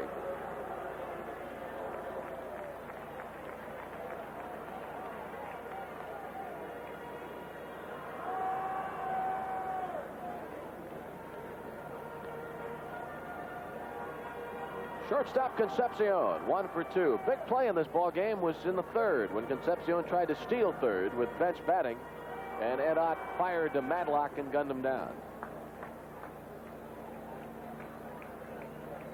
Pirates 2, Reds 1, bottom of the 5th inning. The scene shifts to Pittsburgh. Pirates fly home tonight. the Reds will fly into Pittsburgh tomorrow morning.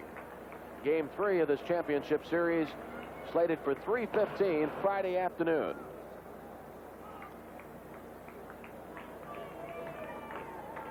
And we'll join you at 3 o'clock for Pirate Television from Three Rivers Stadium. Go to first base.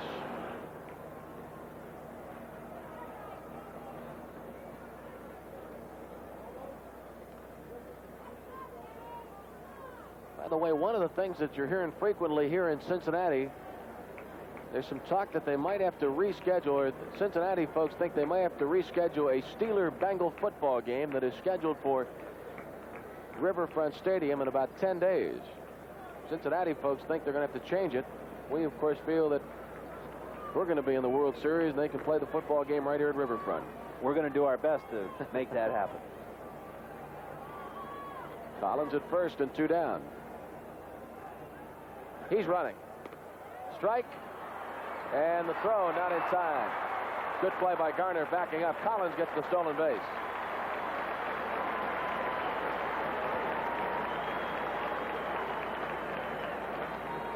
Ed Ott really didn't have a chance to throw out the runner. There was slow movement to a home plate on the part of Bibby. Ball short hop Foley, but it didn't matter. Collins had such a good jump, and with his speed, we really didn't have a chance. And he's in there with that stolen base. Garner alertly and with a lot of hustle is backing up the play, so Collins is unable to go to third. Scraps being right there.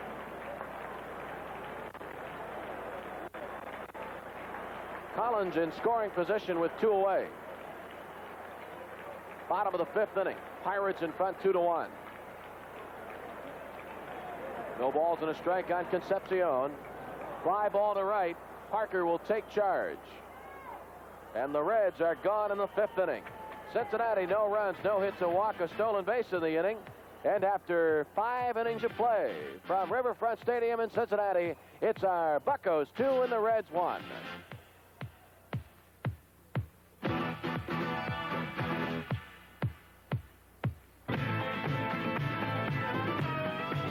Well, just in case you're curious or need some, plenty of good general admission seats still remain for the 1979 playoff games to be held where else but in Pittsburgh. Good seats for your set, right? The playoffs begin in Pittsburgh this Friday. That's game 3 of the series at 3:15. Also scheduled for Saturday evening and Sunday afternoon. General admission tickets are only $4 and they're going fast. So do like I have done and stop by the Pirate ticket office at Three Rivers to pick up yours today, tomorrow, Friday, Saturday, and Sunday. Candelaria, I think he's thinking about the World Series. He might. Did you give him that cap from your Baltimore days? No, mine was dirty. That looks like a new one. I'll tell you, he comes up with some great hats. He was wearing, during that final weekend when we were playing the Cubs and battling the Expos for the crown in the East, he was wearing the Expo hat. Morgan to his right, flipped the bet, but throws Stargell out.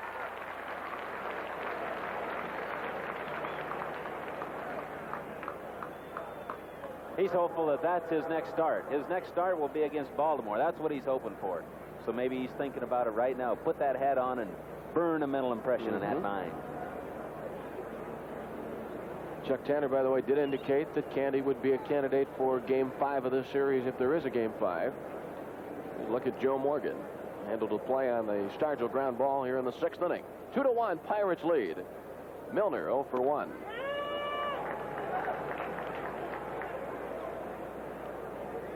Looked like he slipped a little bit on this play. He did. His footing slipped out just a little bit right there. We see his foot slipped out, but he was still able to recover and make the play. Milner pops it into shallow center. Concepcion. Red shortstop has it. Milner's out 2 away.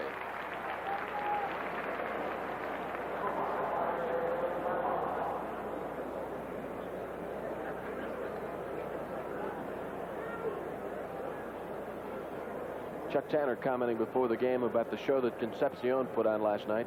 It was a great ball game. It really was an outstanding game, and this one got to be right up there. 2-1 is the score. 6th inning. Pirates want to take a 2-game advantage. Reds trying to even things up before we move it to Pittsburgh.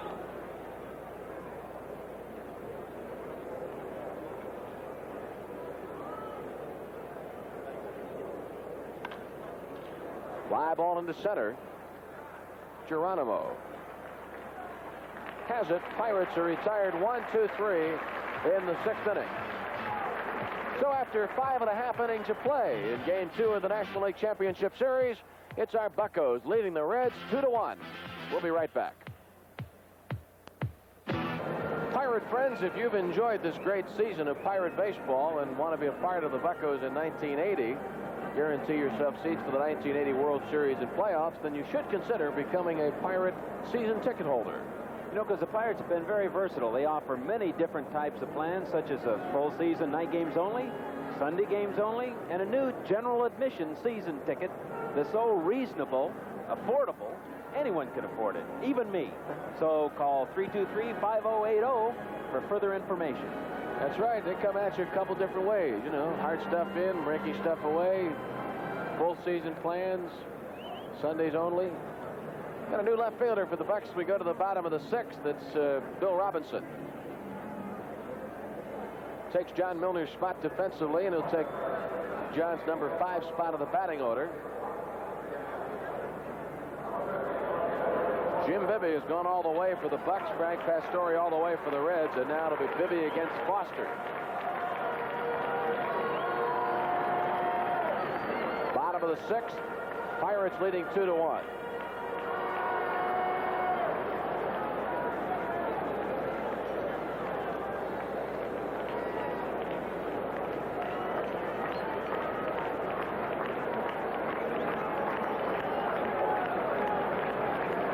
Foster has walked twice.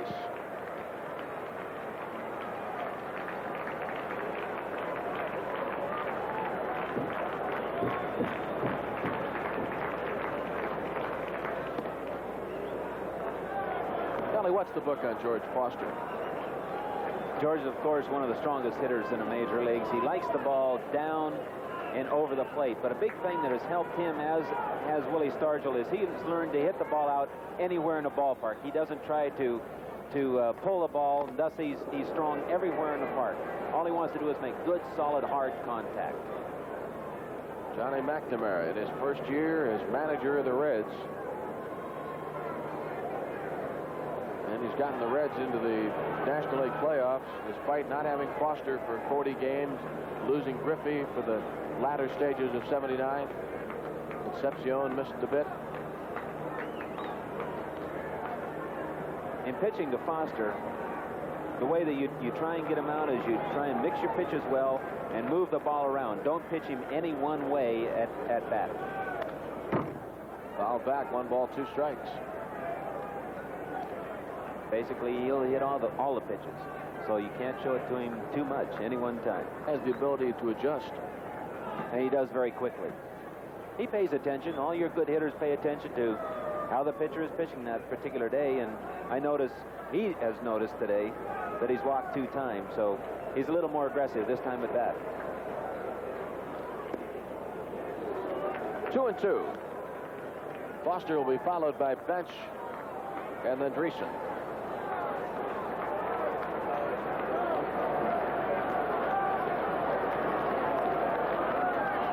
Pirates in front 2-1, staking Jim Bibby to the 1-run lead here in the bottom of the 6th. Bibby, the best percentage in the National League this year, 12 wins and 4 losses. That's the ever dangerous George Foster.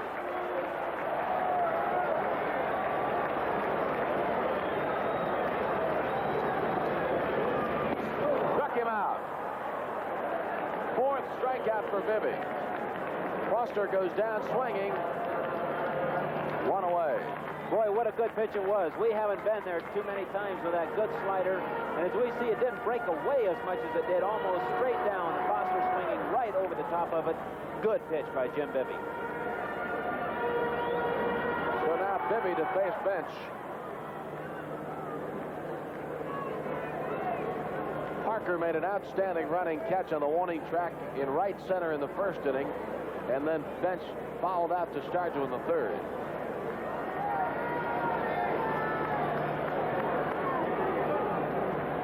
2-1, Bucs lead. Just outside, ball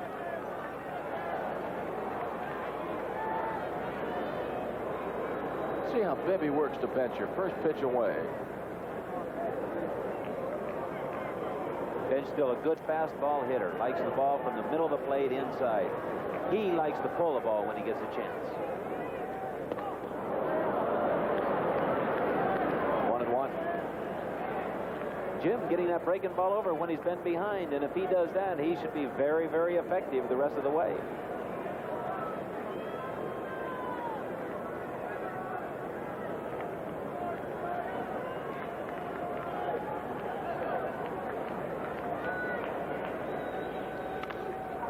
Broken bat, ground ball to short. Foley takes charge and benches out 2 away.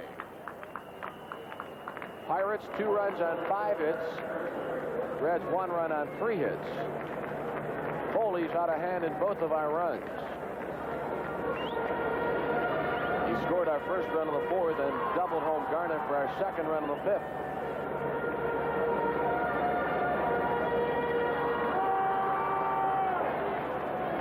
Madlock in to talk to Bibby. Nobody on, 2 down. Be a little reminder, he has 2 outs. We've gotten them rather easily with a strikeout and a ground ball to short. He's telling him now, don't let Dreesen hit the ball out of the ballpark on you. Make him take 2 or 3 singles to drive this run in. So have an idea of what you're doing now. And this guy's a sleeper. He has good power if he pulls the ball. So have an idea of what you're doing. Fastball away and fouled off, strike 1.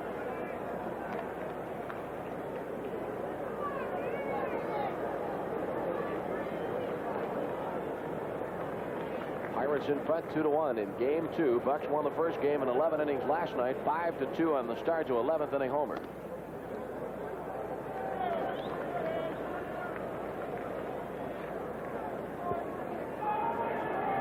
Both the Reds and the Pirates playing their 21st League Championship Series game, a new record. The old mark was 20 set by the Oakland A's.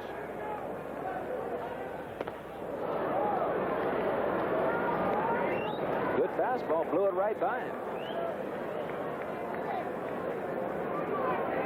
Now what's he looking for? That's where the guessing game goes on between pitcher and hitter. Bibby is shaking off the fastball, wants to go to that slider.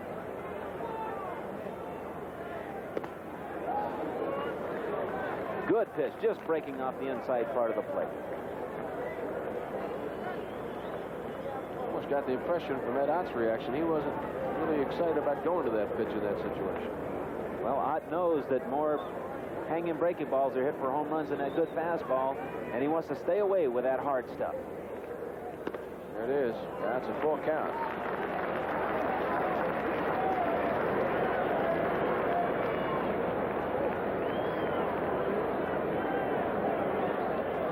Breaking pitch in on 1 and 2, fastball away on 3 and 2. Hard stuff again.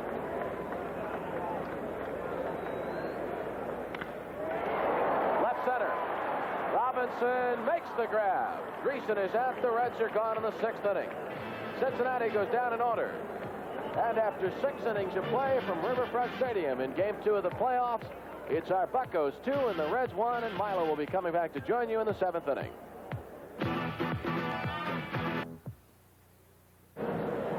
Moving to the 7th at Riverfront, and the next 3 innings are sponsored in part by Pennsylvania Lottery. Remember, you've got to play to win.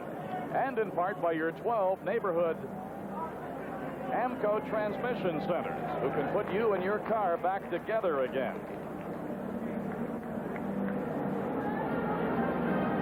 Hello again, everybody. Milo Hamilton back with you, along with Nelson Briles, to carry you through to the end of this ball game. When we come back with a lead, the Pirates are out in front 2-1 with this total board. Pirates 2-5-0. RBI is Madlock and Foley. Jim Bibby has pitched all the way. For the Reds, 1-3-0. RBI Pastore, and he has pitched all the way also. Wondering from Nelson Briles about Bibby. Seemed to be throwing a lot more breaking pitches in the last couple of innings. He has, and is gaining more confidence in it. He threw a couple over in that last inning when he was behind the count. Got them over, and then that really made that fastball look good. He threw right by some people. And Ed Ott jumps on the first offering for Pastore and singles into right field. And Ott gets his first hit today and his second hit in the series. And that is hit number 6 off Pastore, and that's going to put their bullpen to work. A look at some of the folks out to see championship baseball in the National League Championship Series. And Phil Garner, who led off the fifth with the controversial base hit as it turned out. How did it look over here? I thought he caught the ball, Milo. I didn't think the ball came out of his glove at all. He didn't trap it. I thought McNamara's argument that he went on with, and you can't tell what he's doing down there, but the way he started to point when he then started to leave the field, I felt that he felt that the first base line umpire, the right field line umpire, should have been asked for help or should have even called the play. Didn't you think that he wasn't arguing with the second base umpire as much as he felt that maybe he didn't have the best look? Well, that seemed true, and we've had, so many appeals. In a couple of cases, they've appealed to the other umpire, and he's overruled. But there, Frank Pulley said, no, I saw the ball all the way. And there's their bullpen working. Bear and Tomlin. They're a duet quite often. Even have matching outfits. Garner with a fly ball to left. Foster with a tough field right now. He makes the play, but you saw him struggling with it. Well, this is that sun field we talked about earlier, saying somewhere between 430 and 530 in this ballpark. It can really get difficult. That sun going down just a little bit, and it's the line drive or the semi-line drive as Phil Garner slips getting out of the box. You see George Foster start to peek, and he's really peeking right now, hiding behind those shades, able to pick the ball up and get it back in, but it's going to be tough, and that might be an important part of this game from here on out. All right, our batter is Jim Bibby with out at first and one down.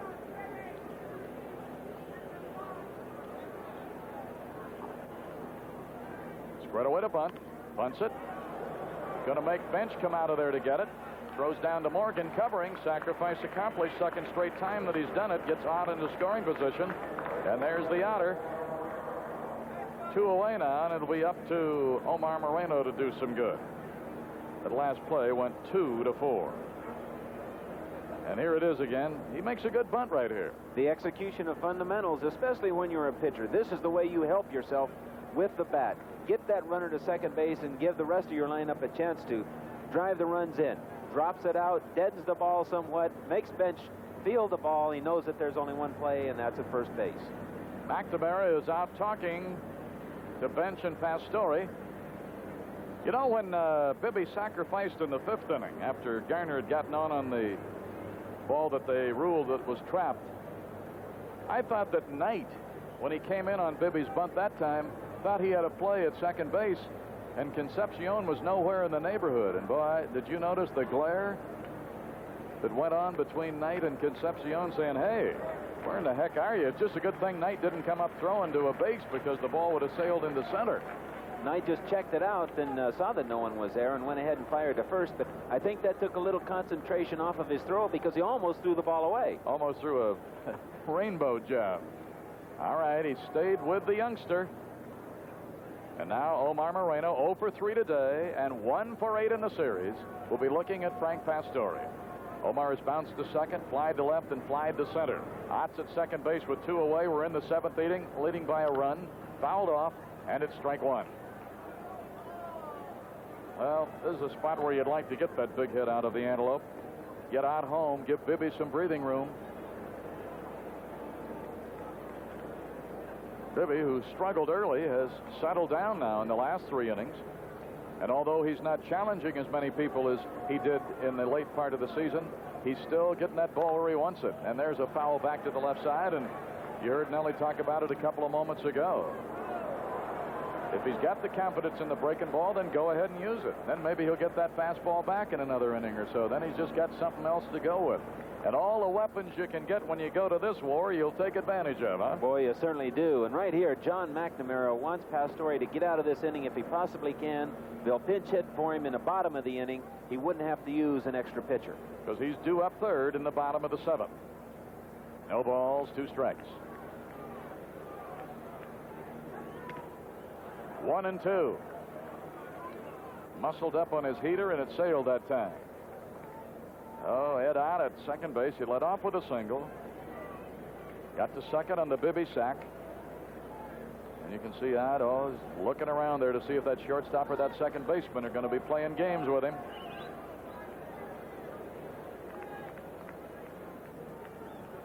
Pastore checking and working to Omar. 2-2.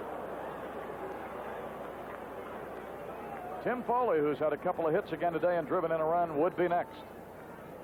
We're in the 7th inning. We fell behind in the 2nd when Pastore got Dreesen home with a sacrifice fly. We tied it in the 4th inning when Madlock's fielder's choice got Foley home, and then Foley with a double got Garner home to give the Bucs their first lead of today. That was in the 5th, and we're now in the 7th. 2-1 Pirates trying to take a 2-game lead in the series. Line drive, left field, base hit. Foster charging. Ed Ott will challenge. The throw toward the plate is going to be out at the plate.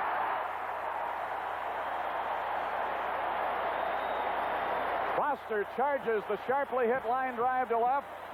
Throws a strike to Bench, who shut the door, blocked it off. Ott was out, and the side has been retired. And here it is again. Foster came up winging. Now watch this. Bench right there. Shuts the door. He blocks it as well as anybody in the game. And Ott had no place to go but run up against a brick wall, and the side has been retired. Give credit to a base hit to Moreno, but Ott cut down at the plate. No runs, 2 hits, no errors, 1 left. 7th inning stretch time for the Reds fans at Riverfront. Still tight as you can get it here. The Pirates 2 and the Reds 1.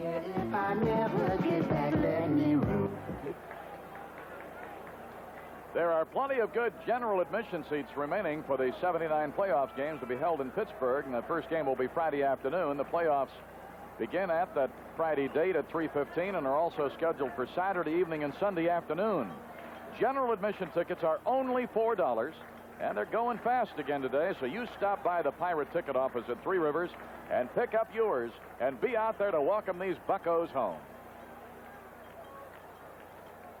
Bottom of the 7th. As Bibby works in the 7th.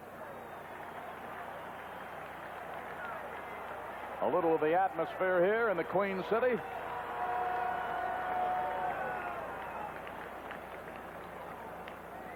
And that's just outside. Sometimes when I see Foster hit some home runs in this park, I think that they're going to end up in that drink out there. All right, this is Ray Knight, 1 for 2. Ed Ott's his battery mate, and here we go in the bottom of the 7th. Fouled off, out of play. And as we go into these bottom 3 innings, Stargell and Garner on the right side of Chuck Tanner's infield, Tim Foley and Madlock on the left. The outfield, left to right, is Robinson, Moreno, and Parker. After we got in front, Robinson moved into left field. That's pretty much of a common thing with Chuck Tanner. And our bullpen is working. Romo, a right-hander, and Jackson, a lefty. Knight with a no-ball, 1-strike count. Bibby working. Popped some leather with that one. They certainly did, and right now, from the 7th through the 9th innings, Bibby has to keep in mind, hey, the score might not get any better. I might have to win this ball game 2-1. So he has to keep in the back of his mind that the ball game could ride on 1 pitch. Be careful of your selection and your location from here on out. Yep, he doesn't have any luxury or any latitude here. He's got to be tough. And the 0-2. Lined into right center. Parker over to get it on the backhand bounce. Boy, did that ball bounce perfectly for him, and a good effort, and he held him to a single. Boy, what a fine play by Dave Parker. He has to try and get over to cut this ball off. If he can't get to it, it's not only a double, the ball might go all the way to the wall for a triple. The ball comes up just enough.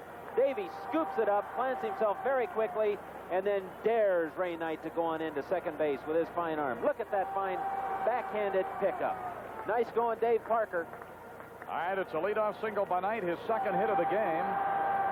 He's answering the signs, of course, from his third base coach, Russ Nixon.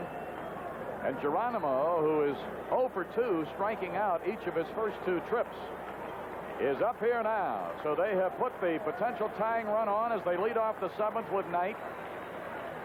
Geronimo squares away and takes it outside for a ball. Madlock was coming right up in his face from third. And if McNamara gives him the same liberty that a lot of managers do in that situation in this artificial surface, that's got to be tempting for Geronimo, seeing Madlock to come up to go away from that bunting stance and try to chop down on that ball. Here's the 1-0. Butting, foul along the first base side. 1 ball, 1 strike.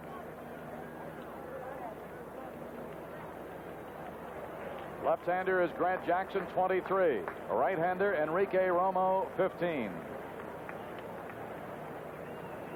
They should be ready. They have thrown. In fact, our bullpen has been busy about 5 innings of this game, especially in the first 3 innings when Bibby was struggling noticeably, then settled down in the 4th, 5th, and 6th, but got right back into trouble here in the 7th inning on the leadoff single by Knight. Pirates leading 2-1. They've out hit the Reds 7-4. There have been no errors. We've seen great defense on both sides in this first game and a half. That's high, and it's 2-1.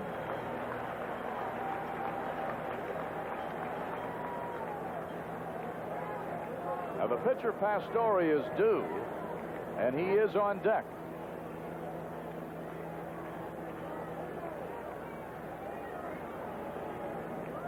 Geronimo the batter with a 2-1 count. Nobody out as Knight leads off at first. Look at Bibby check him. Bunts it. Stargell with it. Has no play at second. Flips behind him to Garner. Sacrifice accomplished. 3-4 on the sack. Now Pastore will be lifted. Spillman will be the pinch hitter. When I saw Pastore come out in the first place, I kind of said to myself, I'd believe that when I saw it. Last night, McNamara was criticized for pinch hitting for Tom Seaver later in the ball game, saying that, hey, you know, things were tied at that point.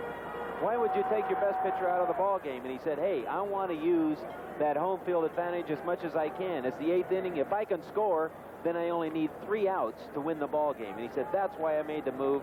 I've believed that all my career. And he said, why should I change now? That's my move. I make it. All right, Pastore, as he is lifted, and he goes back to that bench, and of course, he's the biggest cheerleader right now, the pinch hitter Spillman. But before they can work to him, I think Harvey Haddix wants to have a meeting, because Spillman hasn't played against us that much, and they want to make sure what they think the book is the best way to handle him. That's right. Manager Chuck Tanner going through his little private book that only he can read and decipher. But they're out on the mound checking things out, and I think right here we would be a little remiss, Milo, if we didn't really give Frank Pastore a little pat on the back. This was a big pressure situation for him, and he responded very well, working himself out of some situations. He did fine and showed remarkable poise. Johnny Bench there along with Joe Morgan, Concepcion walking in front. The other fellow there was Bill Fisher, their pitching coach. So they've had a meeting. They're going to talk just as long as the plate umpire will let them.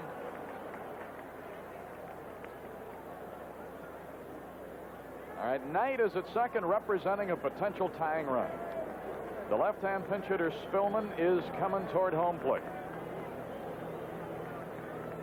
Spillman hit .214 in 43 games. He only had 56 at-bats. He had 12 hits, 3 doubles, no homers, no triples, and 5 runs batted in. These games just don't get any easier. We can't have an easy one, but, of course, championship series, none of them are very easy. Spillman making his first appearance of the series. Against us for the year, he was 0 for 3.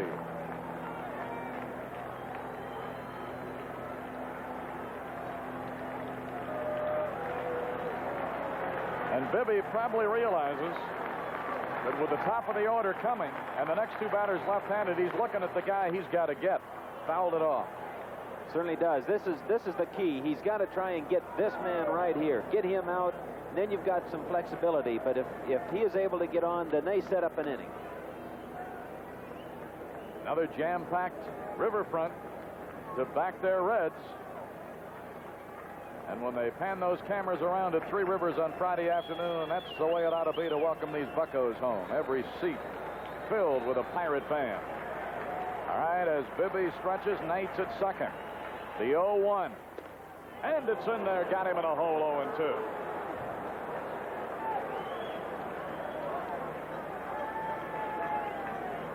As he works in the center of the diamond, the bullpen continues to get ready with Jackson and Romo. Last night, Chuck Tanner wasn't bashful at all. He dipped into that pen on numerous occasions, and everybody did their job. Jackson got the win. Robinson the save. And two ailing pitchers last night.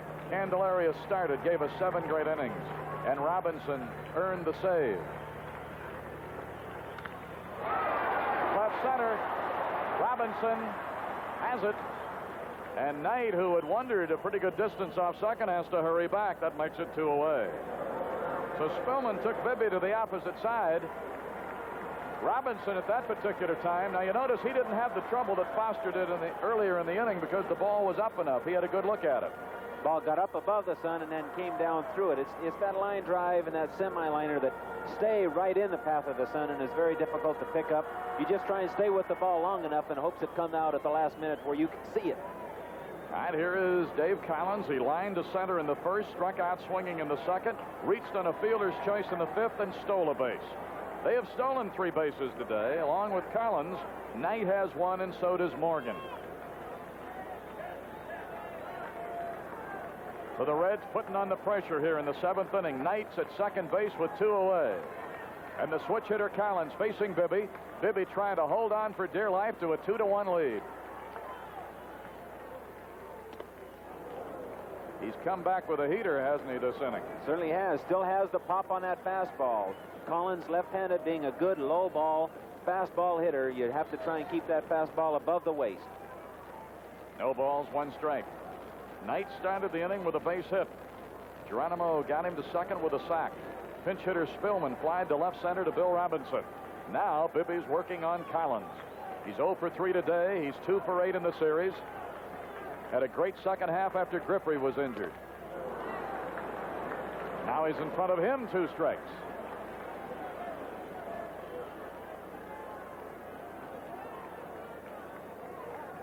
Collins, given the opportunity to play, responded and helped the Reds come down the stretch and win it.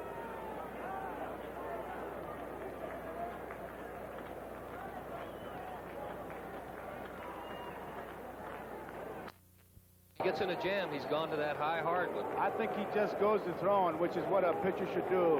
What got you here is going to keep you here. High, missed it. Fastball, 1 ball, 2 strikes. Bibby has gotten some of the big Cincinnati hitters out with that slider. He got Foster with a vicious slider, struck him out, and he broke Bench's bat. The ground ball is short and a tough slider. Chuck Tanner. It'll be interesting to see as we look at McNamara who Tanner will start. If he wins, he says it'll be 1 guy. If he loses, it'll be somebody else. I think it'll be Blylevel. 1 ball, 2 strikes. Tying run at second. Struck him out. Bibby just reared back and fired the ball. Collins is out on strikes. That's the 5th strikeout. That ends the inning. So at the end of 7 complete innings here, the score, Pittsburgh 2, Cincinnati 1, and it'll be Tim Foley, Dave Parker, and Willie Stargell for Pittsburgh. If there was ever proof that a manager is smart when his players come through, it's been proven these 2 games. Last night he took out Seaver trying to get a rally started and was asked and second-guessed about it. They didn't score when Auerbach, the pinch hitter, struck out. They had 2 base runners on, but then Tekulve got Concepcion hit into a double play. Its strategy didn't work. And here he sacrifices, he pulls Pastore, and nobody drives in the run, so McNamara is not quite as smart. 1 strike to count on Foley. Line drive, it is a foul ball. Came out to the ballpark this morning, and the first thing I said to McNamara, there's the new pitcher, Dave Tomlin, in the 53 ball game, a guy that becomes very important with the left-handed hitters on this Pittsburgh game. But I said to McNamara, how many times have you already been asked the question, why did you take out Tom Seaver? And he said, he'll say the same thing today if they lose. It wouldn't have been a good time to have the designated hitter in. I wouldn't have had to make the move.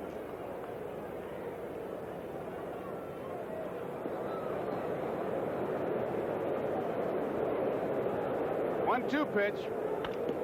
Hit hard. Morgan, 1 hop, has it. Greason, and it's 1 out.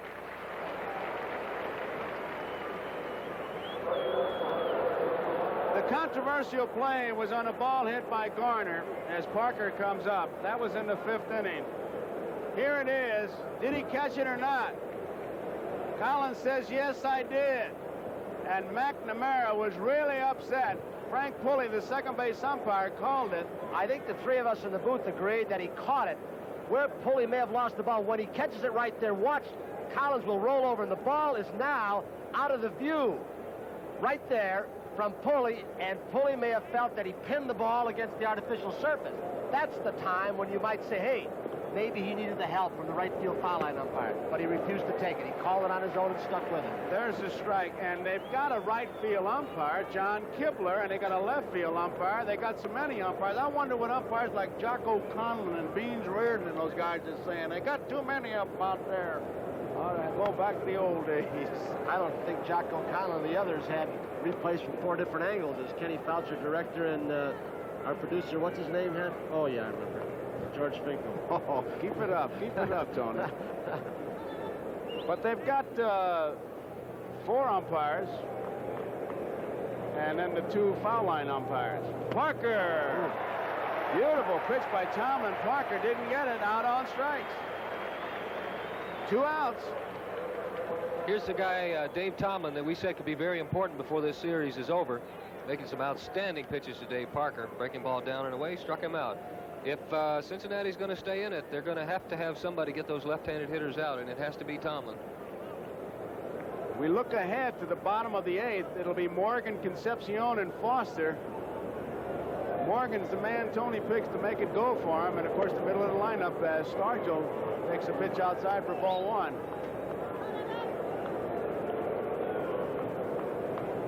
Stargell walked, base hit. Full foul. It was Stargell who hit the ball. Willie's inviting the public to take part not only by making a donation, but also by joining him and other athletes on Wednesday, October 31st at the Green Tree Holiday Inn for the auction of celebrity memorabilia and a pre-bowling tournament reception. The tournament is Thursday, November 1st at the North Versailles Bowling Lanes, and of course the public is invited. 1 ball and 2 strikes. And I imagine that this year might be the best crowd he's ever had for that, because it grows every year, plus the fabulous year he's had. 2 balls and 2 strikes. Nobody on. Foley bounced out. Parker struck out. You only have 1 strikeout for Pastore? Yes. Fouled off just enough for him to get a swing on the house, and we understand that our picture problems are all cleared up. I told you it wouldn't take long. Look at Stargell giving Bench a going over down there, because I think that foul tip took a toehold on Johnny Bench. And he was telling Willie, as we're going to see here, right as the ball goes right off his foot, you can see it on the inside where the shin guard does not cover, and Johnny's looking up at Willie, hey, hit the ball the other way. Don't foul it off back here. 2 and 2, 2 down. 3 and 2. Bill Robinson due up next. All that protective garb, and it always seems to hit you where nothing is protected. There's a drive. Way back into center. It is off the top of the fence. Stargell's into second, and the captain has a double, his second hit of the game. He's probably saying, I knew I could get to second this time and not find Parker. He's in the dugout. Well, again, that pitch is in his zone, which is down and over the plate. Willie extends through it, hits a little too high for it to carry all the way out. Geronimo, finding the fence, going back to it, leaps up, but the ball is just about a foot above his glove. The ball bounces off that hard wall all the way back in. Just couldn't get up high enough. Stargell is on second with a 2-out double. Bill Robinson, who came on to replace Milner a couple of innings ago, is scheduled to bat. It'll be his first appearance of the day. And John McNamara, with the right-hand batter do, is going to send Tomlin to a shower and bring on Hume, who was the losing pitcher last night. Now, when Robinson bats, he'll still be batting for Mike Bishop of Library. No, Mike, we haven't forgotten you. It's still Giant Eagle home run sweepstakes inning worth $600. So Hume, who looks more like he ought to be teaching history at Harvard than throwing baseballs, but when he gets on the mound, he gives you the image that he really portrays, and that is bringing it. Now, you Pirate fans, if you haven't enjoyed this great season, I don't know what more it takes, and I'm pretty sure you have. You want to be a part of the Buccos' 1980 season, guarantee yourself seats for the 1980 World Series and playoffs. Why don't you consider becoming a Pirate season ticket holder? The Pirates offer many different types of plans, such as full season, night games only, Sunday games only, and a new general admission season ticket that's so reasonable, well, I'll bet you can afford it. Why don't you find out more about it? Call 323-5080 for further information. That's 323-5080. Hume, who went to the head of the class out of their bullpen the last half of the season. Well, that he did. Became that flamethrower they needed out of the pen, picking up a Doug Bear who had been pitching quite a bit, and his arm had to get a little tired the second half. Hume is 10-9 on the regular season with a 2.76 ERA. Made 57 appearances. Again, this is his second in championship play. He led their squad with 17 saves.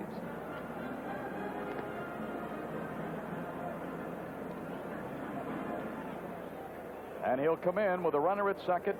Willie Stargell, 2 away. And Bill Robinson will be batting for the first time. Not only today, but in the series.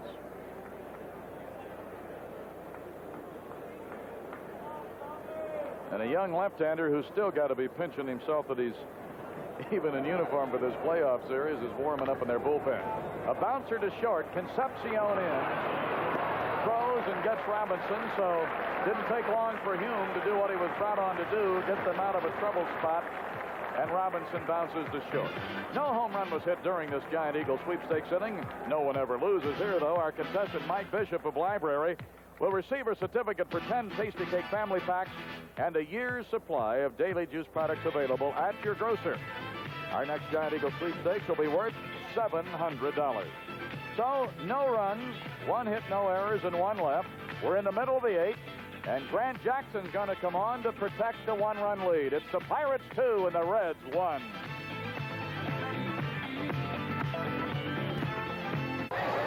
It's a long drive, going, foul. If your transmission's gone foul after a long drive, see your local AMCO dealer. Grant Jackson, who won last night's game in relief, is on again, and for the second straight game, here's Bob Skinner, old sweet swing. Harvey Haddix, they were teammates in a championship club, Pirate uniform, now coaching with us. Joe Morgan, who has walked, popped to short, and flied to center. And Jackson's first pitch in relief today is a ball.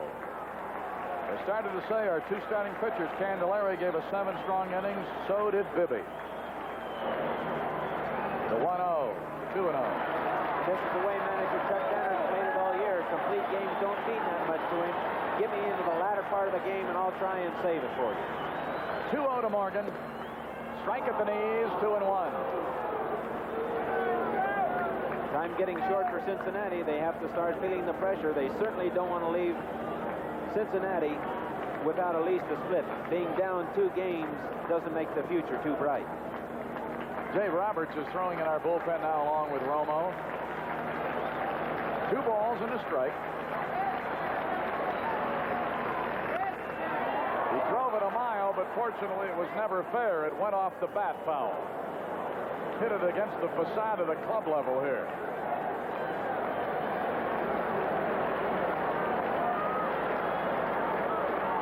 Morgan, 0 for 2 today, is 0 for 6 in the series. And Jackson working on him. 3-2. And the Cincinnati crowd, just as you Bucco fans do so well, trying to rev up their team. Concepcion is the on-deck hitter.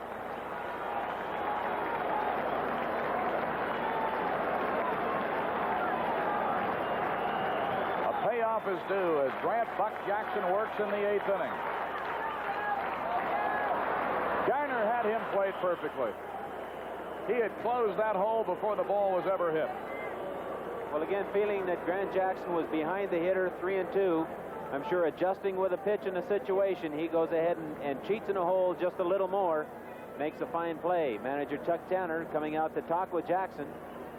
I think he'd made up his mind that he had him on to only get the left-hand batter, because with Concepcion, Foster, and Bench due, Jackson got the one man he was brought on to get.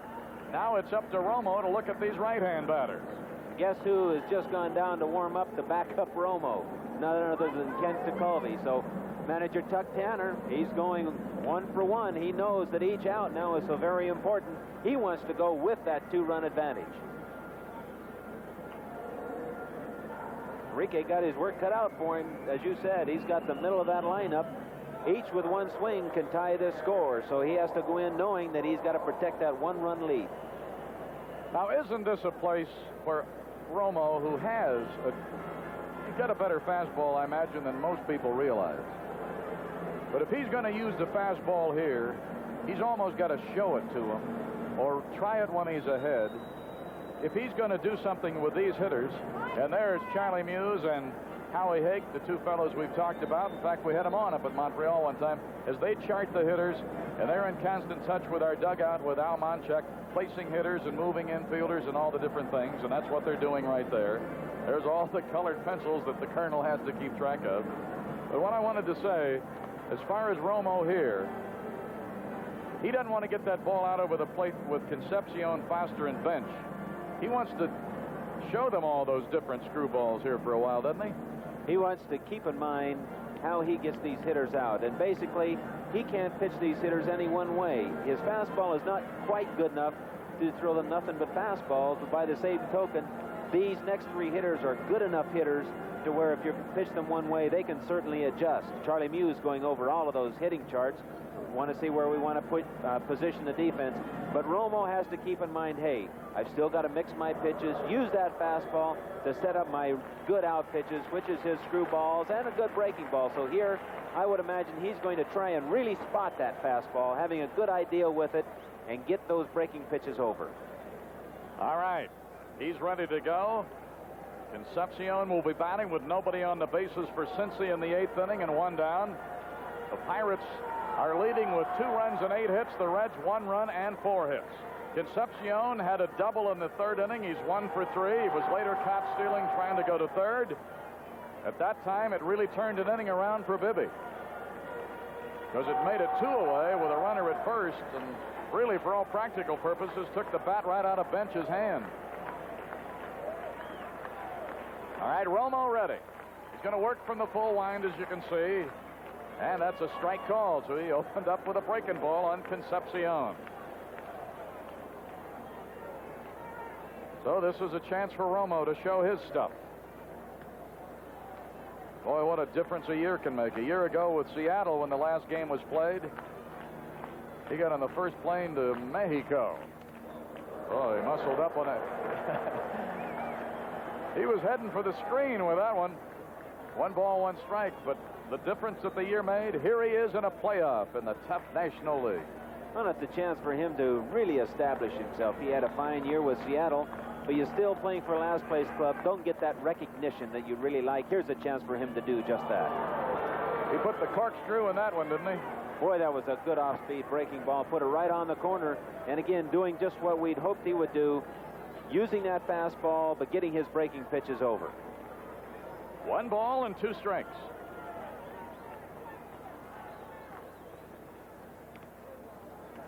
Two and 2. With all, not only does Romo use the different speeds and the different deliveries, but he's got kind of a little different step. He gave you that crossfire step, run the ball in.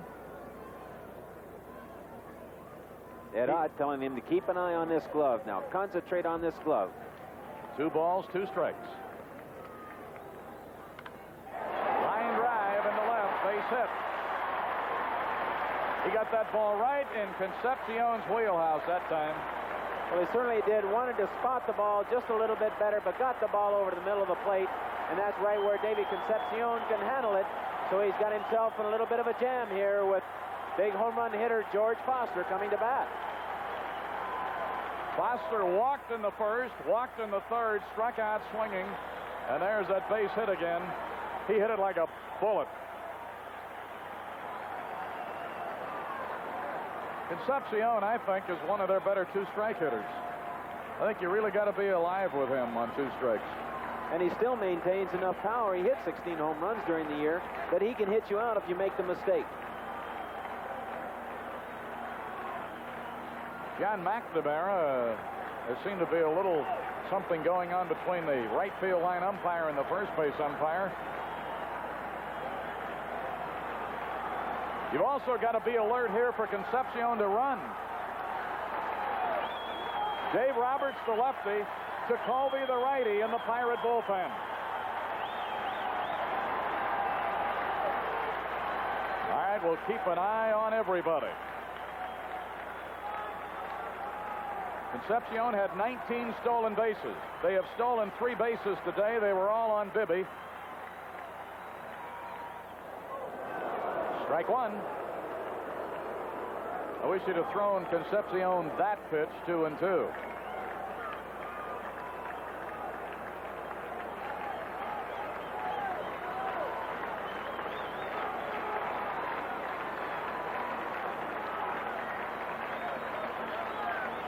Romo rarely throws to first base anymore because they felt the best way to breaking a balking and not getting upset about it was simply to step away. Line drive, right field. 2 straight hits off Romo, and the Reds are charging. Throw to Foley. Boy, they've put that play on a few times this year, and it almost worked on Concepcion. He'd taken a pretty good turn. So 2 straight hits off Romo by Concepcion and Foster. And Romo's in a full-blown jam now, but he'll never get to work his way out of it. Here it is on that replay of Parker, who likes to see Foley get it in by that runner. Foley really wasn't in a good position that time and couldn't take the throw cleanly. Well, he was on the run, and we're going to see Foley moves down the line to be the cutoff, but then as the throw is made, he comes back toward the ball, and he tried to run, catch, and tag the runner all at one time and was just not able to handle the ball. I don't think they had him at second base, but it is a play that they have used, and it is a good play because Foley can decoy the runner, and maybe you catch him just sleeping a little bit. Well, our third pitcher of the inning is coming on, Kent Tekulve. Talk about establishing yourself. Boy, from a guy who had to battle to get to the big leagues. It's almost a Cinderella story with Kent Tekulve. But his credentials, they don't lie. He's been in too many pressure cookers and come up with the great figures 2 years in a row, and he is going to be called on again right here. Well, that he most certainly is, and he's in basically the same situation in which he came last night. He had to come in with that double play ball in the 8th inning of last night's game with a runner on second base, runner on first and second. And if he didn't come in, throw that super sinker that he had, and boy, we just turned it just smooth as silk. That's exactly what we need here. And Johnny Bench will be the batter. Concepcion will be at second. Foster will be at first. There's only one out. The Pirates, with the 2-1 lead, have called on the ace out of their pen, Kent Tekulve, who's tuning it up now and who can get some extra satisfaction when he does the job in this park, because you can almost throw a rock from the mound to his home. And there he is, Kent Tekulve.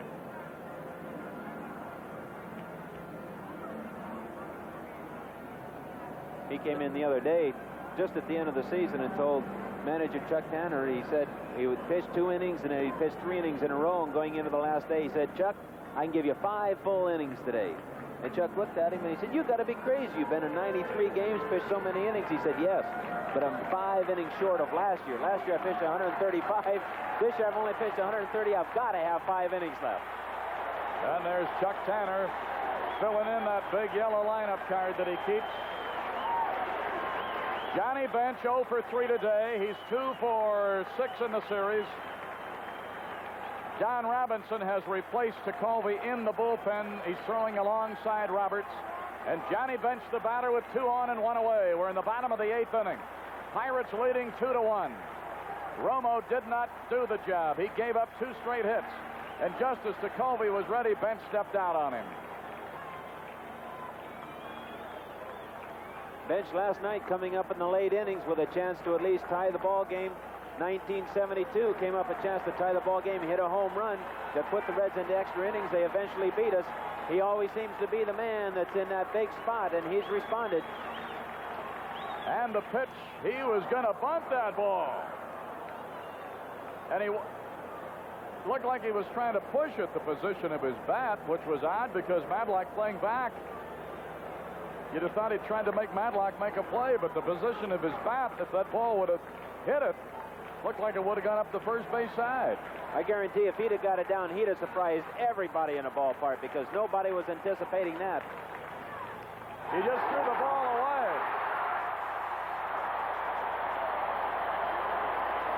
Concepcion to third. Foster to second on a Jacoby Wild pitch. That time the sinker became a stinker. He didn't want to throw that pitch, and here it is again. Well, I think just trying to throw that slider a little too hard, as he did trying to strike a hitter out at home for the last out of the season. He said, I tried to throw that slider 500 miles an hour. And I think that's what he tried to do in that situation.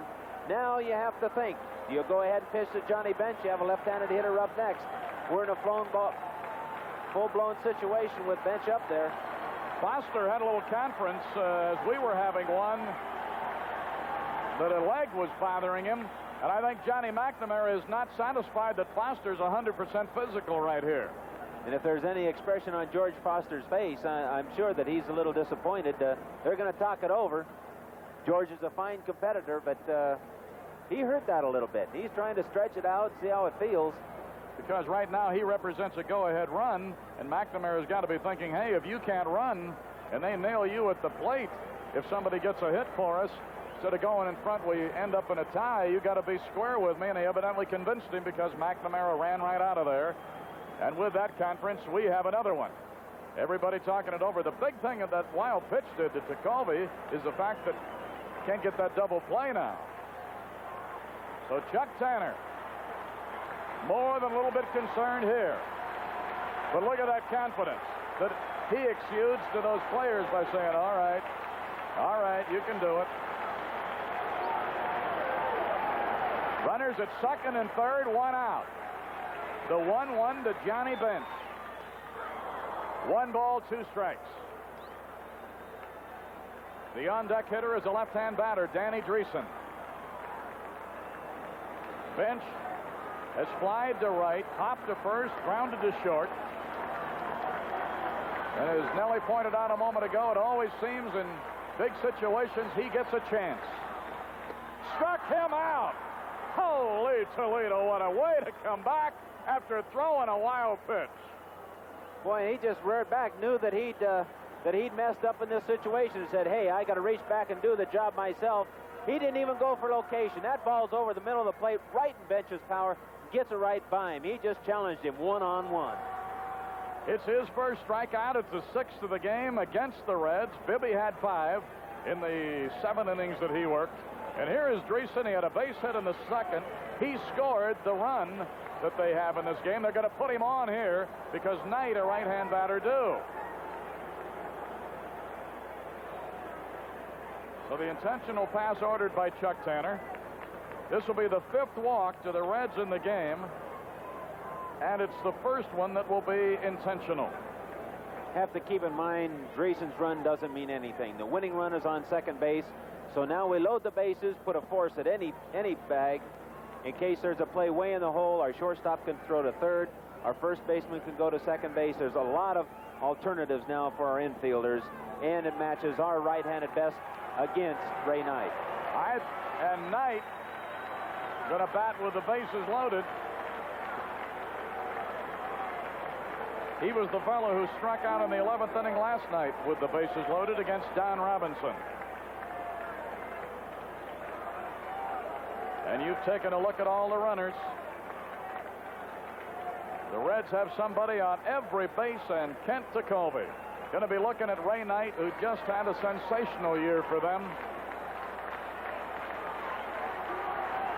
The third base job was his to keep or play himself off of in spring training. He played himself on and went on to have a good year. He's had 2 hits today, 2 for 3. He's 2 for 8 in the series as he faces Kent Tekulve with a teammate on every base, and Tekulve trying to hold on to a 2-1 lead that belongs to Bibby. Ball 1.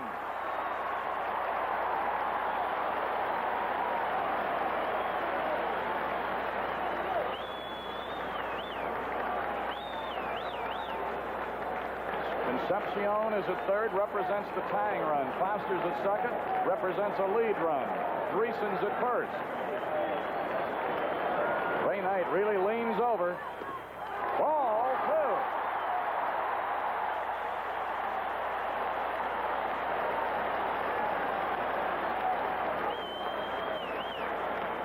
2. Concepcion motioning in. Madlock right behind him.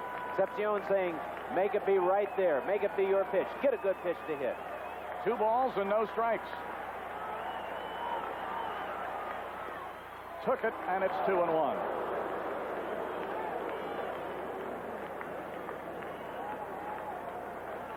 Kent Tekulve's cap colored with Stargell gold. There's 1 on there, and 1 of the rows for every win, and another in the other row for every save. 2 balls, 1 strike. 3-1.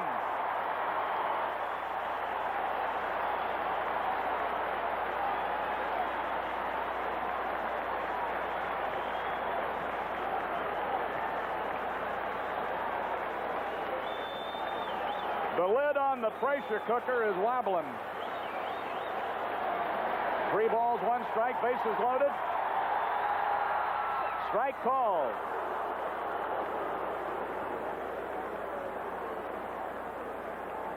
Kent Tekulve's been here many times.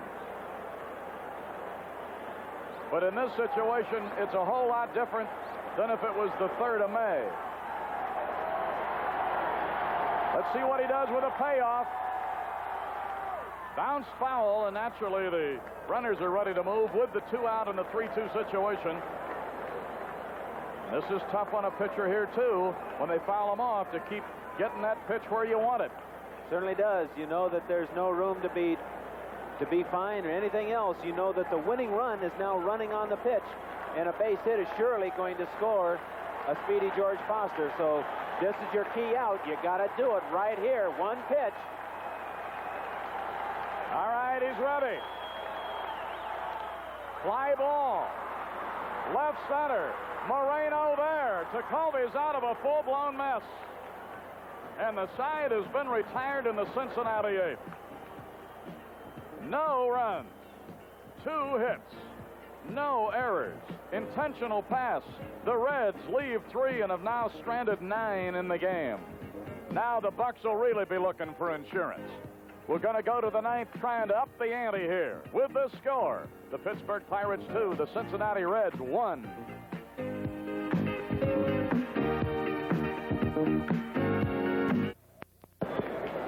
Tom Hume, who came on in the 8th inning with 2 away and got Bill Robinson to bounce out to end that inning, is still on for the Reds as we go to the 9th. Madlock is due, and he's in there. There's a Cincinnati dugout that's got to be wondering. They just saw a big opportunity go by the board. There's a bouncer to short. Concepcion charges the big hop. Throws. Madlock is out, 1 away in the Pirate 9th.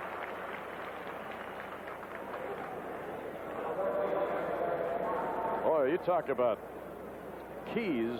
We've had some in 2 straight days here. I thought the coolest thing of all that he did in that inning, Tekulve I'm talking about, after inheriting a mess, was wild pitching 2 runners in the scoring position and then going right after bench. Well, it just showed you that Tekulve, he's nothing but ice water in those veins. He has all the emotions of a rock. Fouled off up to the left, and it's strike 1. I should say he displays all the emotion of a rock. I'm sure inside there is turmoil. All right, Ed Ott, who has gone 1 for 3 today, had a base hit in the 7th inning. 1 ball and 1 strike to the outer, and Garner's due up next. In the Cincinnati 9th, it'll be Geronimo and then a pinch hitter. Fouled off. Bench will take a quick look, but it's going to be up 20 rows, and it's 1-2. There's Tom Hume. Just developed into an amazingly fine relief pitcher. Just something about him. When he relieves, he charges the hitters a little more. There's a looping line drive singled into left off Ed Ott's bat, his second hit in this game and his third hit in the series. And there are some pitchers like that, because Hume, that's his first hit that he's given up, and it's the 9th Pirate hit in the game compared to 6 for the Reds. But you've seen pitchers like that, who as starters, almost the second time around in a league or second time through the order against a club, they kind of got to him. As a short reliever, I think it may have been a blessing for him to get that new kind of a role. Pitch to Garner is a strike. A lot of times what happens with a first-year player in the league, sometimes he goes out and tries to finesse. He doesn't know the league, and when they put him in a bullpen, now he comes in pressure situations, and he starts challenging the hitters, letting his good stuff take care of the hitters. And the swinging strike makes it 0-2 on Garner. He's had 1 hit today, 3 hits in the series. 1 last night was a homer. Seaver said that his home run that he hit, Garner's, was on a good pitch. Seaver felt that the biggest mistake he made in the night was throwing Foley a slider away with a runner at third, because then Foley was able to get the sacrifice fly to the opposite field.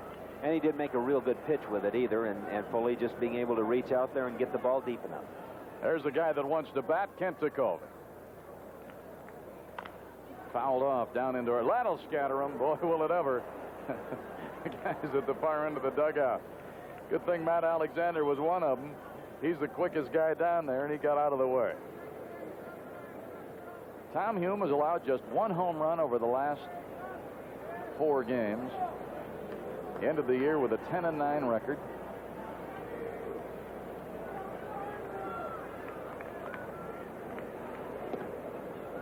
Took something off a breaking ball and leveled it at 2-2 on Phil Garner. Kent Jacoby to next. That's Ed Ott at first base, and Chuck Tanner, the head man of Chuck's Bucs.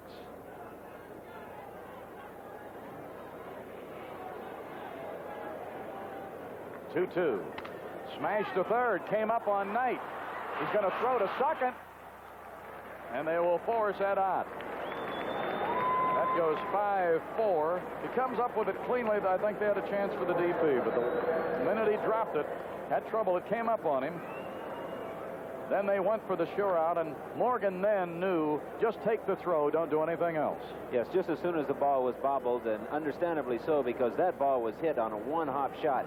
And Knight really basically just tried to knock the ball down.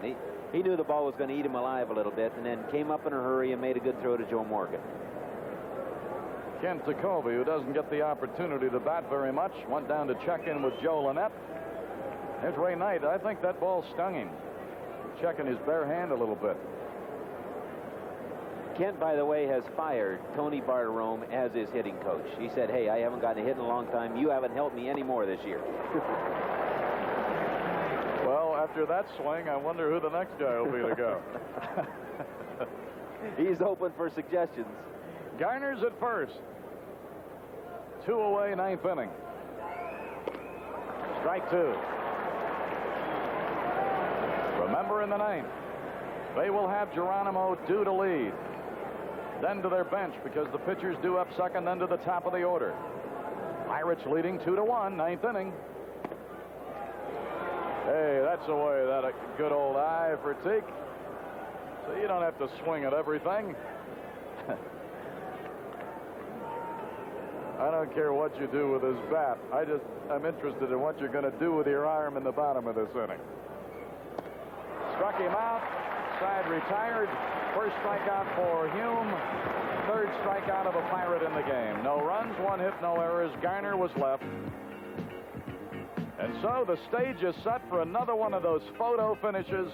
And if you haven't become accustomed to them by now as a Pirate fan in '79, you've either been out of the country or you haven't been paying attention, because we're going to the 9th inning in a game that the Bucs need to hang on to come roaring home 2-0 in this championship series. And with this score, we'll try to hold them Bucs at Riverfront. Pirates 2, Reds 1.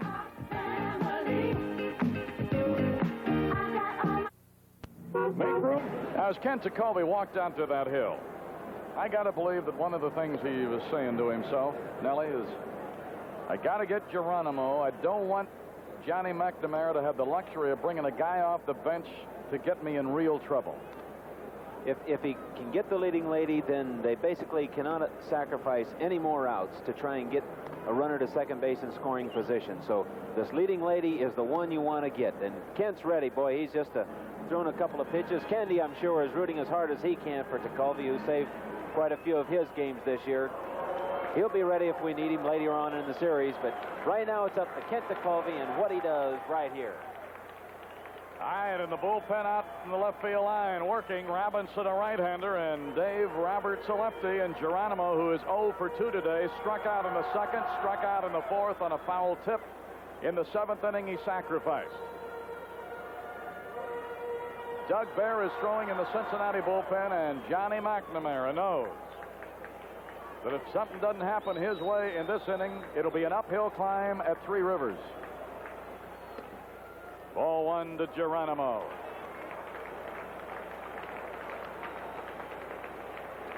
Again, especially with the bottom of the order coming up, the one thing in back of Kent's mind, I don't want to serve up a home run. That's a foul. It went out into fair territory, but it had gone off an instep, and it's 1 ball and 1 strike. Hector Cruz going to be McNamara's choice. Best right-handed pinch hitter they have on their bench right now. Played center field last night. Been swinging a pretty good bat for them lately and does have home run power. All right, Tekulve ready. The 1-1. Strike is in there, 1-2. Bibby went the first 7. Jackson was brought on to start the 8th to get one batter, Morgan, and he did. Then Romo got into a peck of trouble. Tekulve bailed him out. Now Tekulve's working in the 9th on Geronimo, who was not in total agreement with that strike call, was he?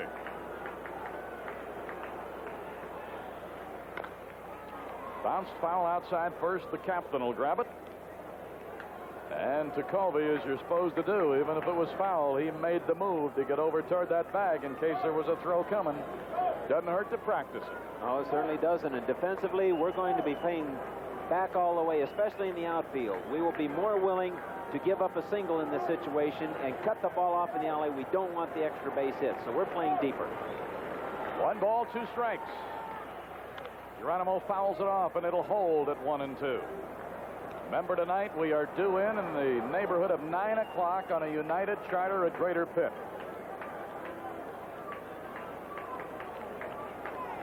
Off day tomorrow. We'll be working out in the afternoon. The Reds will work out in the early evening.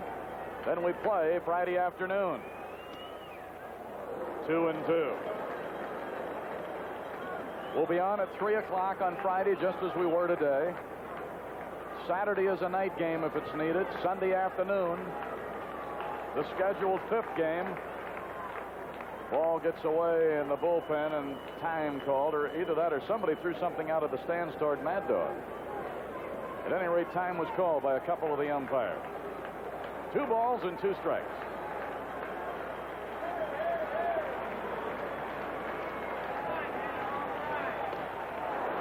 That is one away on a K job on a left-hand hitter. Second strikeout for Teak, the 7th red leg to strike out in the game. And here it is again. That good sinker that's low and away from him. Geronimo trying to go out there and catch up with it, but comes up empty and goes down for the 3rd time swinging. Hector Cruz will be the pinch hitter. Cruz started last night and played center, and he went 0 for 4. Tekulve never faced him last night. Candelaria got him 3 times, and Jackson struck him out.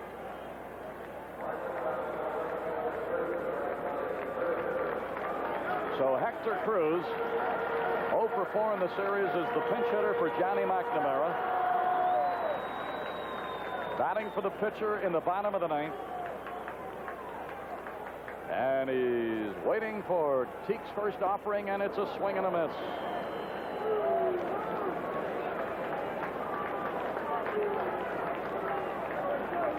Kent appears to have it all together. He's got that ball popping a little more than I think those hitters realize. The ball's getting by them before they can get that bat around.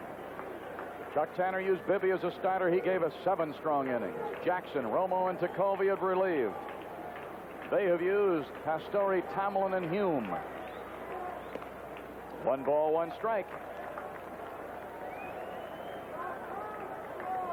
Chuck Tanner going right with the same book that got him here. He's not bashful about going to his pen. 1 ball, 1 strike. 1 and 2. Now I think that if the pitch will not count, I think that a umpire down the line had called time.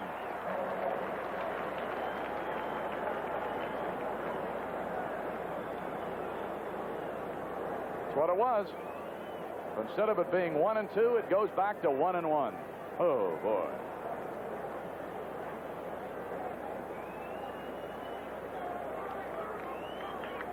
All right, skipper of the Bucs, Chuck Tanner, deeply involved as you'd expect him to be.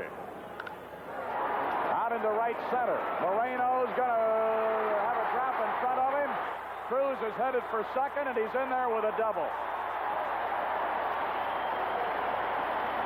Tying runs in scoring position with 1 away in the bottom of the 9th inning at Riverfront. It's the first hit off Tekulve. It's the 7th Cincinnati hit of the game. And now the top of the order will be up there. Well, Cruz got under it just a little bit, but hit it out into right center. Omar, knowing that he can let him have basically a single or a double, but don't let the ball get by him for a triple where a sacrifice fly would score the run. Plays it back a little bit, is able to pick it off and throw the ball back in, so they've got tying run and scoring position with 1 out. Dave Collins, a switch hitter, will bat left. He's 0 for 4 today. He's 2 for 9 in the series. Morgan is on deck. Now Dave Roberts has got to be throwing in earnest. He's been tuning up, but he may approach his warm-up pitches a little differently now. You got a speed merchant at second base, Cruz. 1 out. Fouled it off. Strike 1 on Collins. He has struck out twice today and gone 0 for 4. The Reds got a run in the 2nd to lead 1-0 until the Pirates tied it in the 4th, and the Bucs went ahead with a run in the 5th to make it 2-1, and that's what it is right now with the Reds batting in the 9th inning.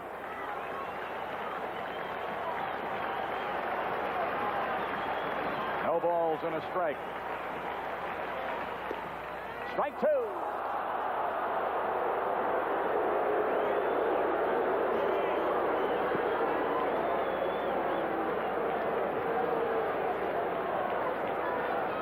Right now, Tekulve's shutting everything out. The only thing he's got in his mind right now is a guy wearing a red 29 on his uniform.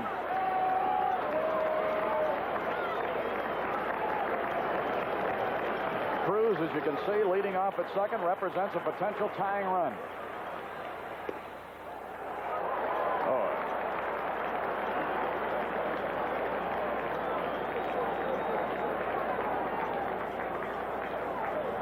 Cruz, the pinch hitter who delivered with the double to right center.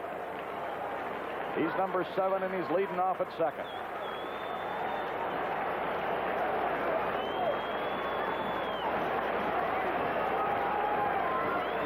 Second straight inning that Tekulve's been in trouble. When he got in it, and in the 8th, he inherited it. Now here in the 9th, the guy at second got there against him. 1 ball, 2 strikes. Lined into right center, the game will be tied. He's going to dig for second, and he's going to be safe at second. Tie game.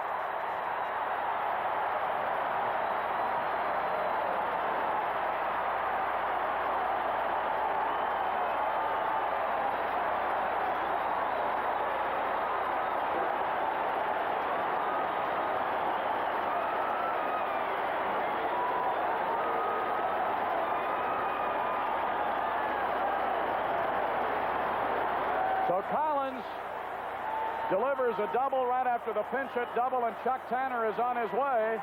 As you saw Collins hustling in there to second, because that puts the go-ahead run in scoring position with only one away in the bottom of the ninth. And Dave Roberts, I told you after Cruz got that double that it would affect him differently, and Roberts is on the way in to face Joe Morgan. Boy, you don't think Dave Collins didn't know what that base hit meant. He was really pumped. He knew that he hustled into second base, drove in that tying run. As we see Hector Cruz, one who pinch hit, got that base hit. Collins knows what it's meant, and it's been a long uphill climb for that young man. And now for it to culminate, he's in the year that he's had, and to deliver in this situation, you can see him. Yeah, let's go. I did it. Now somebody drive me in. So Kent Sokovic, who did the job in the eighth, but then got into his own trouble in the ninth and couldn't escape. You saw Nixon, their third base coach, chatting with Collins out at second, but on the mound, Dave Roberts is tuning it up against the left-hand batter, Joe Morgan.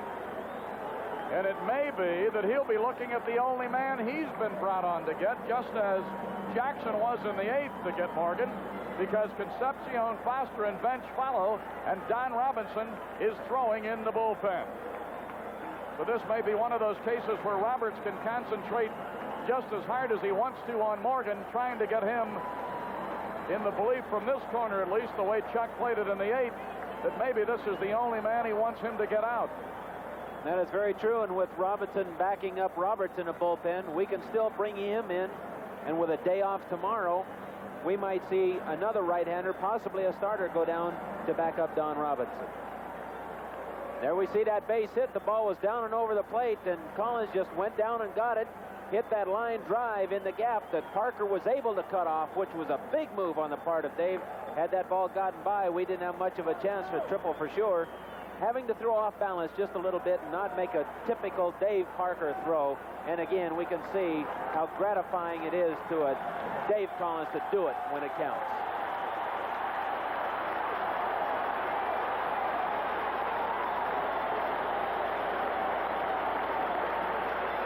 And of course, this rally's really got this crowd pumped up too. Roberts is our fifth pitcher in the game, facing Joe Morgan. Morgan today has walked, popped up, flied out, and bounced out. He is 0 for 7 in the series. Ball one. Bibby started. Jackson, Romo, Ticovey, and now Roberts, our fifth pitcher in the game. 1 ball and no strikes. 2-0. Concepcion is on deck. A lot of the crowd standing here now. After being rather quiet here today after the Bucs got in front back in the fifth inning, they now realize that maybe they're looking at an inning that could turn the series around and back even when the Reds head out of here tonight to come to Pittsburgh. 2 balls, no strikes. Ball 3.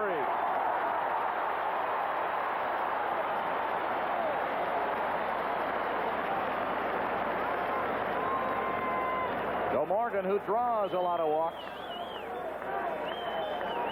but in this situation, he doesn't want to walk. You can almost see him pacing back and forth down there.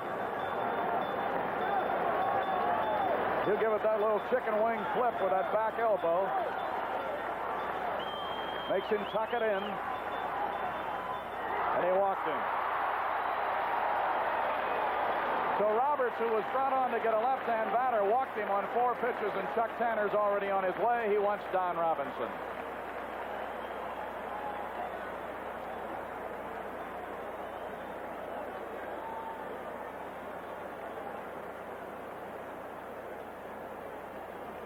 Robinson, who saved the game last night for Jackson, is being brought in for a different reason now. He's being brought in to try to get us to extra innings, because it's 2-2 in the bottom of the ninth. Robinson coming in another pressure situation, but he has matured so much in the last 2 years that he can handle this type of pressure. Dave Roberts going off, walking Joe Morgan.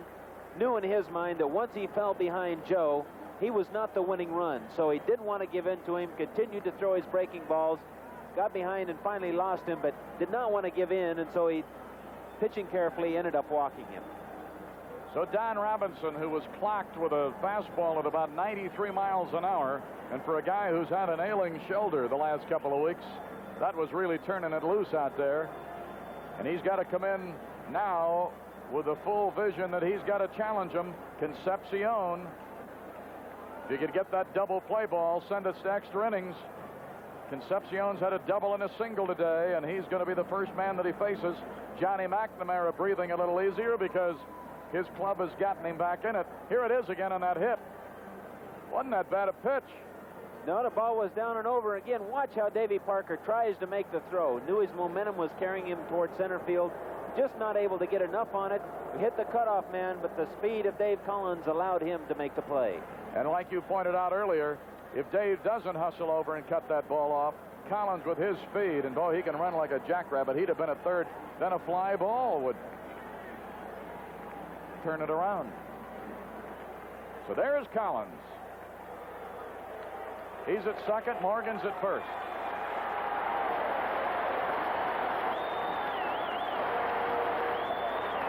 Don Robinson, as the Cincinnati bench that was quiet a couple of innings ago, all of a sudden now has some people standing up on the ledge. Chuck Tanner, always up in front and moving around, looking out at his right-hander, Don Robinson. Concepcion, 2 for 4. He's had 4 hits in the series.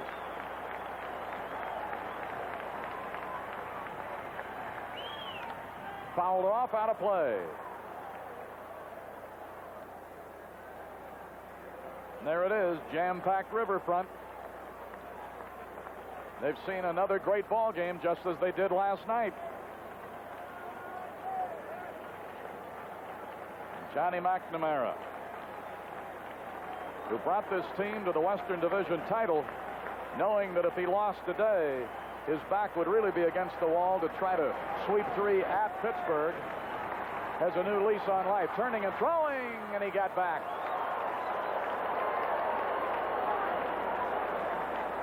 Foley had cut in behind Collins. Robbie whipped it back there just a split second late. Almost took a piece of Collins with it. It certainly did, and it's a pre-planned play as Foley breaks in behind to take the throw, but an alert Garner, who also knows the play is on, is backing up the play. Good hustle. So Collins at second represents a go-ahead run. Concepcion, who had gone back to work on the bat handle, has come into the batter's box again. He's got a strike 1 count. Oh, we don't have any easy ones. We didn't get here the easy way. We had to battle off a Montreal club that took it right down to the last day. Whoa, and 2. Smoke. That ball might have left a vapor trail.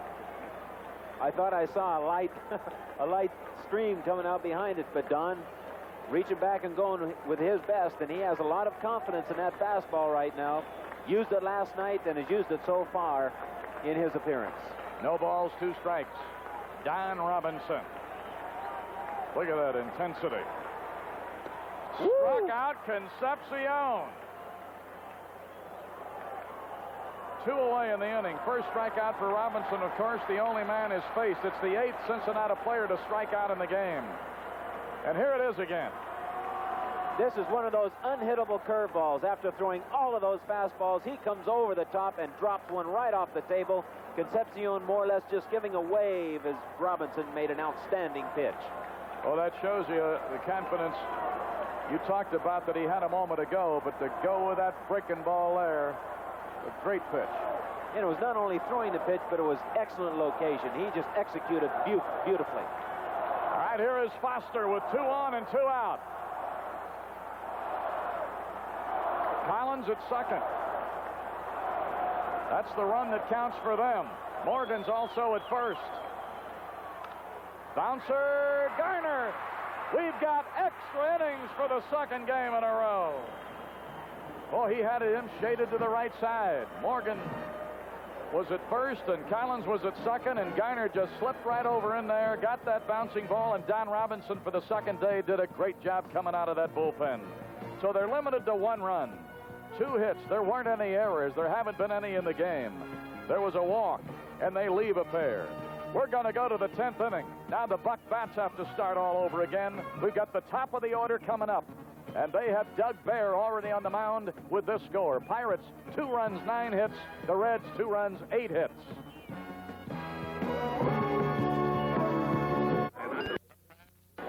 Get out of an organization. In fact, here's a fellow who was traded to Detroit, and Detroit was so unimpressed with him, they sent him back to the Pittsburgh organization. He pitched his way back. He's become a fine one, and there he is, and he had another good year for them. Certainly has. Been a fine competitor during the regular season. Made 65 appearances. He was 11-7, was second on their staff with 16 saves. He'll be looking at the top of the order. Omar Moreno, 1 for 4. Foley, 2 for 4 with an RBI. Parker, 1 for 4. So the Pirate bats have to do it all over again. They had led by a run since the 5th. The Reds tied it in the 9th. We're now in the 10th, 2-2. They started with Pastore, relieved with Tomlin Hume, and now Bear. Fouled off to the left side, out of play. You can ditch that 9 o'clock arrival. No, it'll be like our starting rotation for Friday. It will be announced later. Well, we've never arrived anywhere on time all year with these extra inning games and all these flights we've taken. Why should it be any different? That's the way the guys talked the other morning at the airport when we were fogged in for 4 hours. Everybody had to get up at 5 or 6 in the morning to get away to a 9 o'clock start. We eventually left about 1, and everybody said, well, so what else is new? 1 ball, 1 strike. Boy, did he went after a low pitch like Collins did, didn't he? Certainly did, and left-handers like that pitch down there and just drilled it right in the hole with no problem.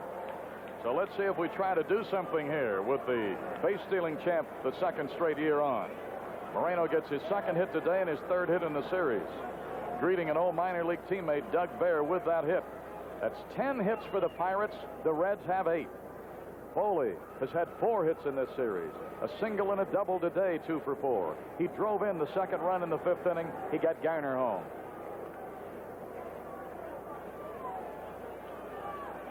Pirates won last night 5-2. There's a throw over, but he's back easily. Foley the batter. Parker on deck, then Stargell. Moreno edging, but the throw over will get him back. You just get the feeling here that we've got something on, and with that good, ideal 2-hitter Foley, who's got the patience and who will help that leadoff batter when he gets on. He's edging, and the throw over chases him back. I believe he was going. You know it's on his mind. He's not going to change his ways now. Get that big lead again, not going, and there's a bunt. Bear out to get it. His only play is to Morgan covering it first. So Moreno's in scoring position, standing there with Concepcion. A little playful bump. Walked into him. So Tim Foley once again does his thing, doesn't he? He does so many things. The contributions add up from him. So we see Chuck Tanner playing it fundamentally the way you're supposed to. Bunt that man to second. Now we need the base hit. Depends how Cincinnati wants to play with it. And both Tanner and Foley know what executing the fundamentals mean to a ball club. And Foley, above all, is an excellent fundamental ball player. All right, here's Parker. He's 1 for 4 today. He's had 2 for 8 in the series. Facing a right-hander, Doug Bear. So the Cobra with a chance to bust us out of a tie here. They've got a right-hander throwing in their pen. It looks like Sarmiento. And the lefty is the youngster we tried to talk about earlier who just made the club at the last minute. Certainly did. Replaced Bonham, who had pulled a muscle in his forearm, right forearm. Boy, that ball had something on it. No, he did, and Davey, swinging a little wildly that time, was not quite as selective. He wants to get a good pitch now that he can drive for the base hit. That's all we need right here. We'll take more, but a base hit is of primary importance. Moreno dancing around out there, trying to bother him a little bit. Concepcion had cut in behind, but now he's back. That's up high, and it's 1 ball, 1 strike. Dave Parker ended up hitting over 300. Took a real hot final week to do it. Led us in RBIs.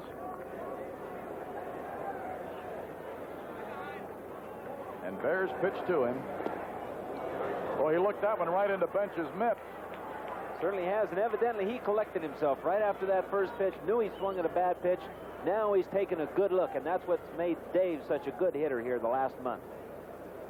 2 balls, 1 strike. Let's get the antelope home.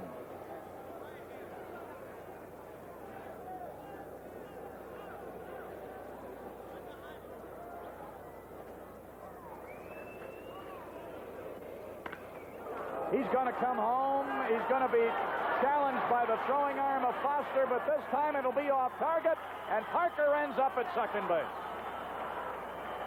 Now, Foster, who charged the ball the first time, that was back when Ed Ott was eventually thrown out at the plate in the 7th inning on a Moreno sizzling line drive to left. But on Moreno's hit in the 7th, the ball was hit more sharply. It was hit more at him. He didn't have near the angle that he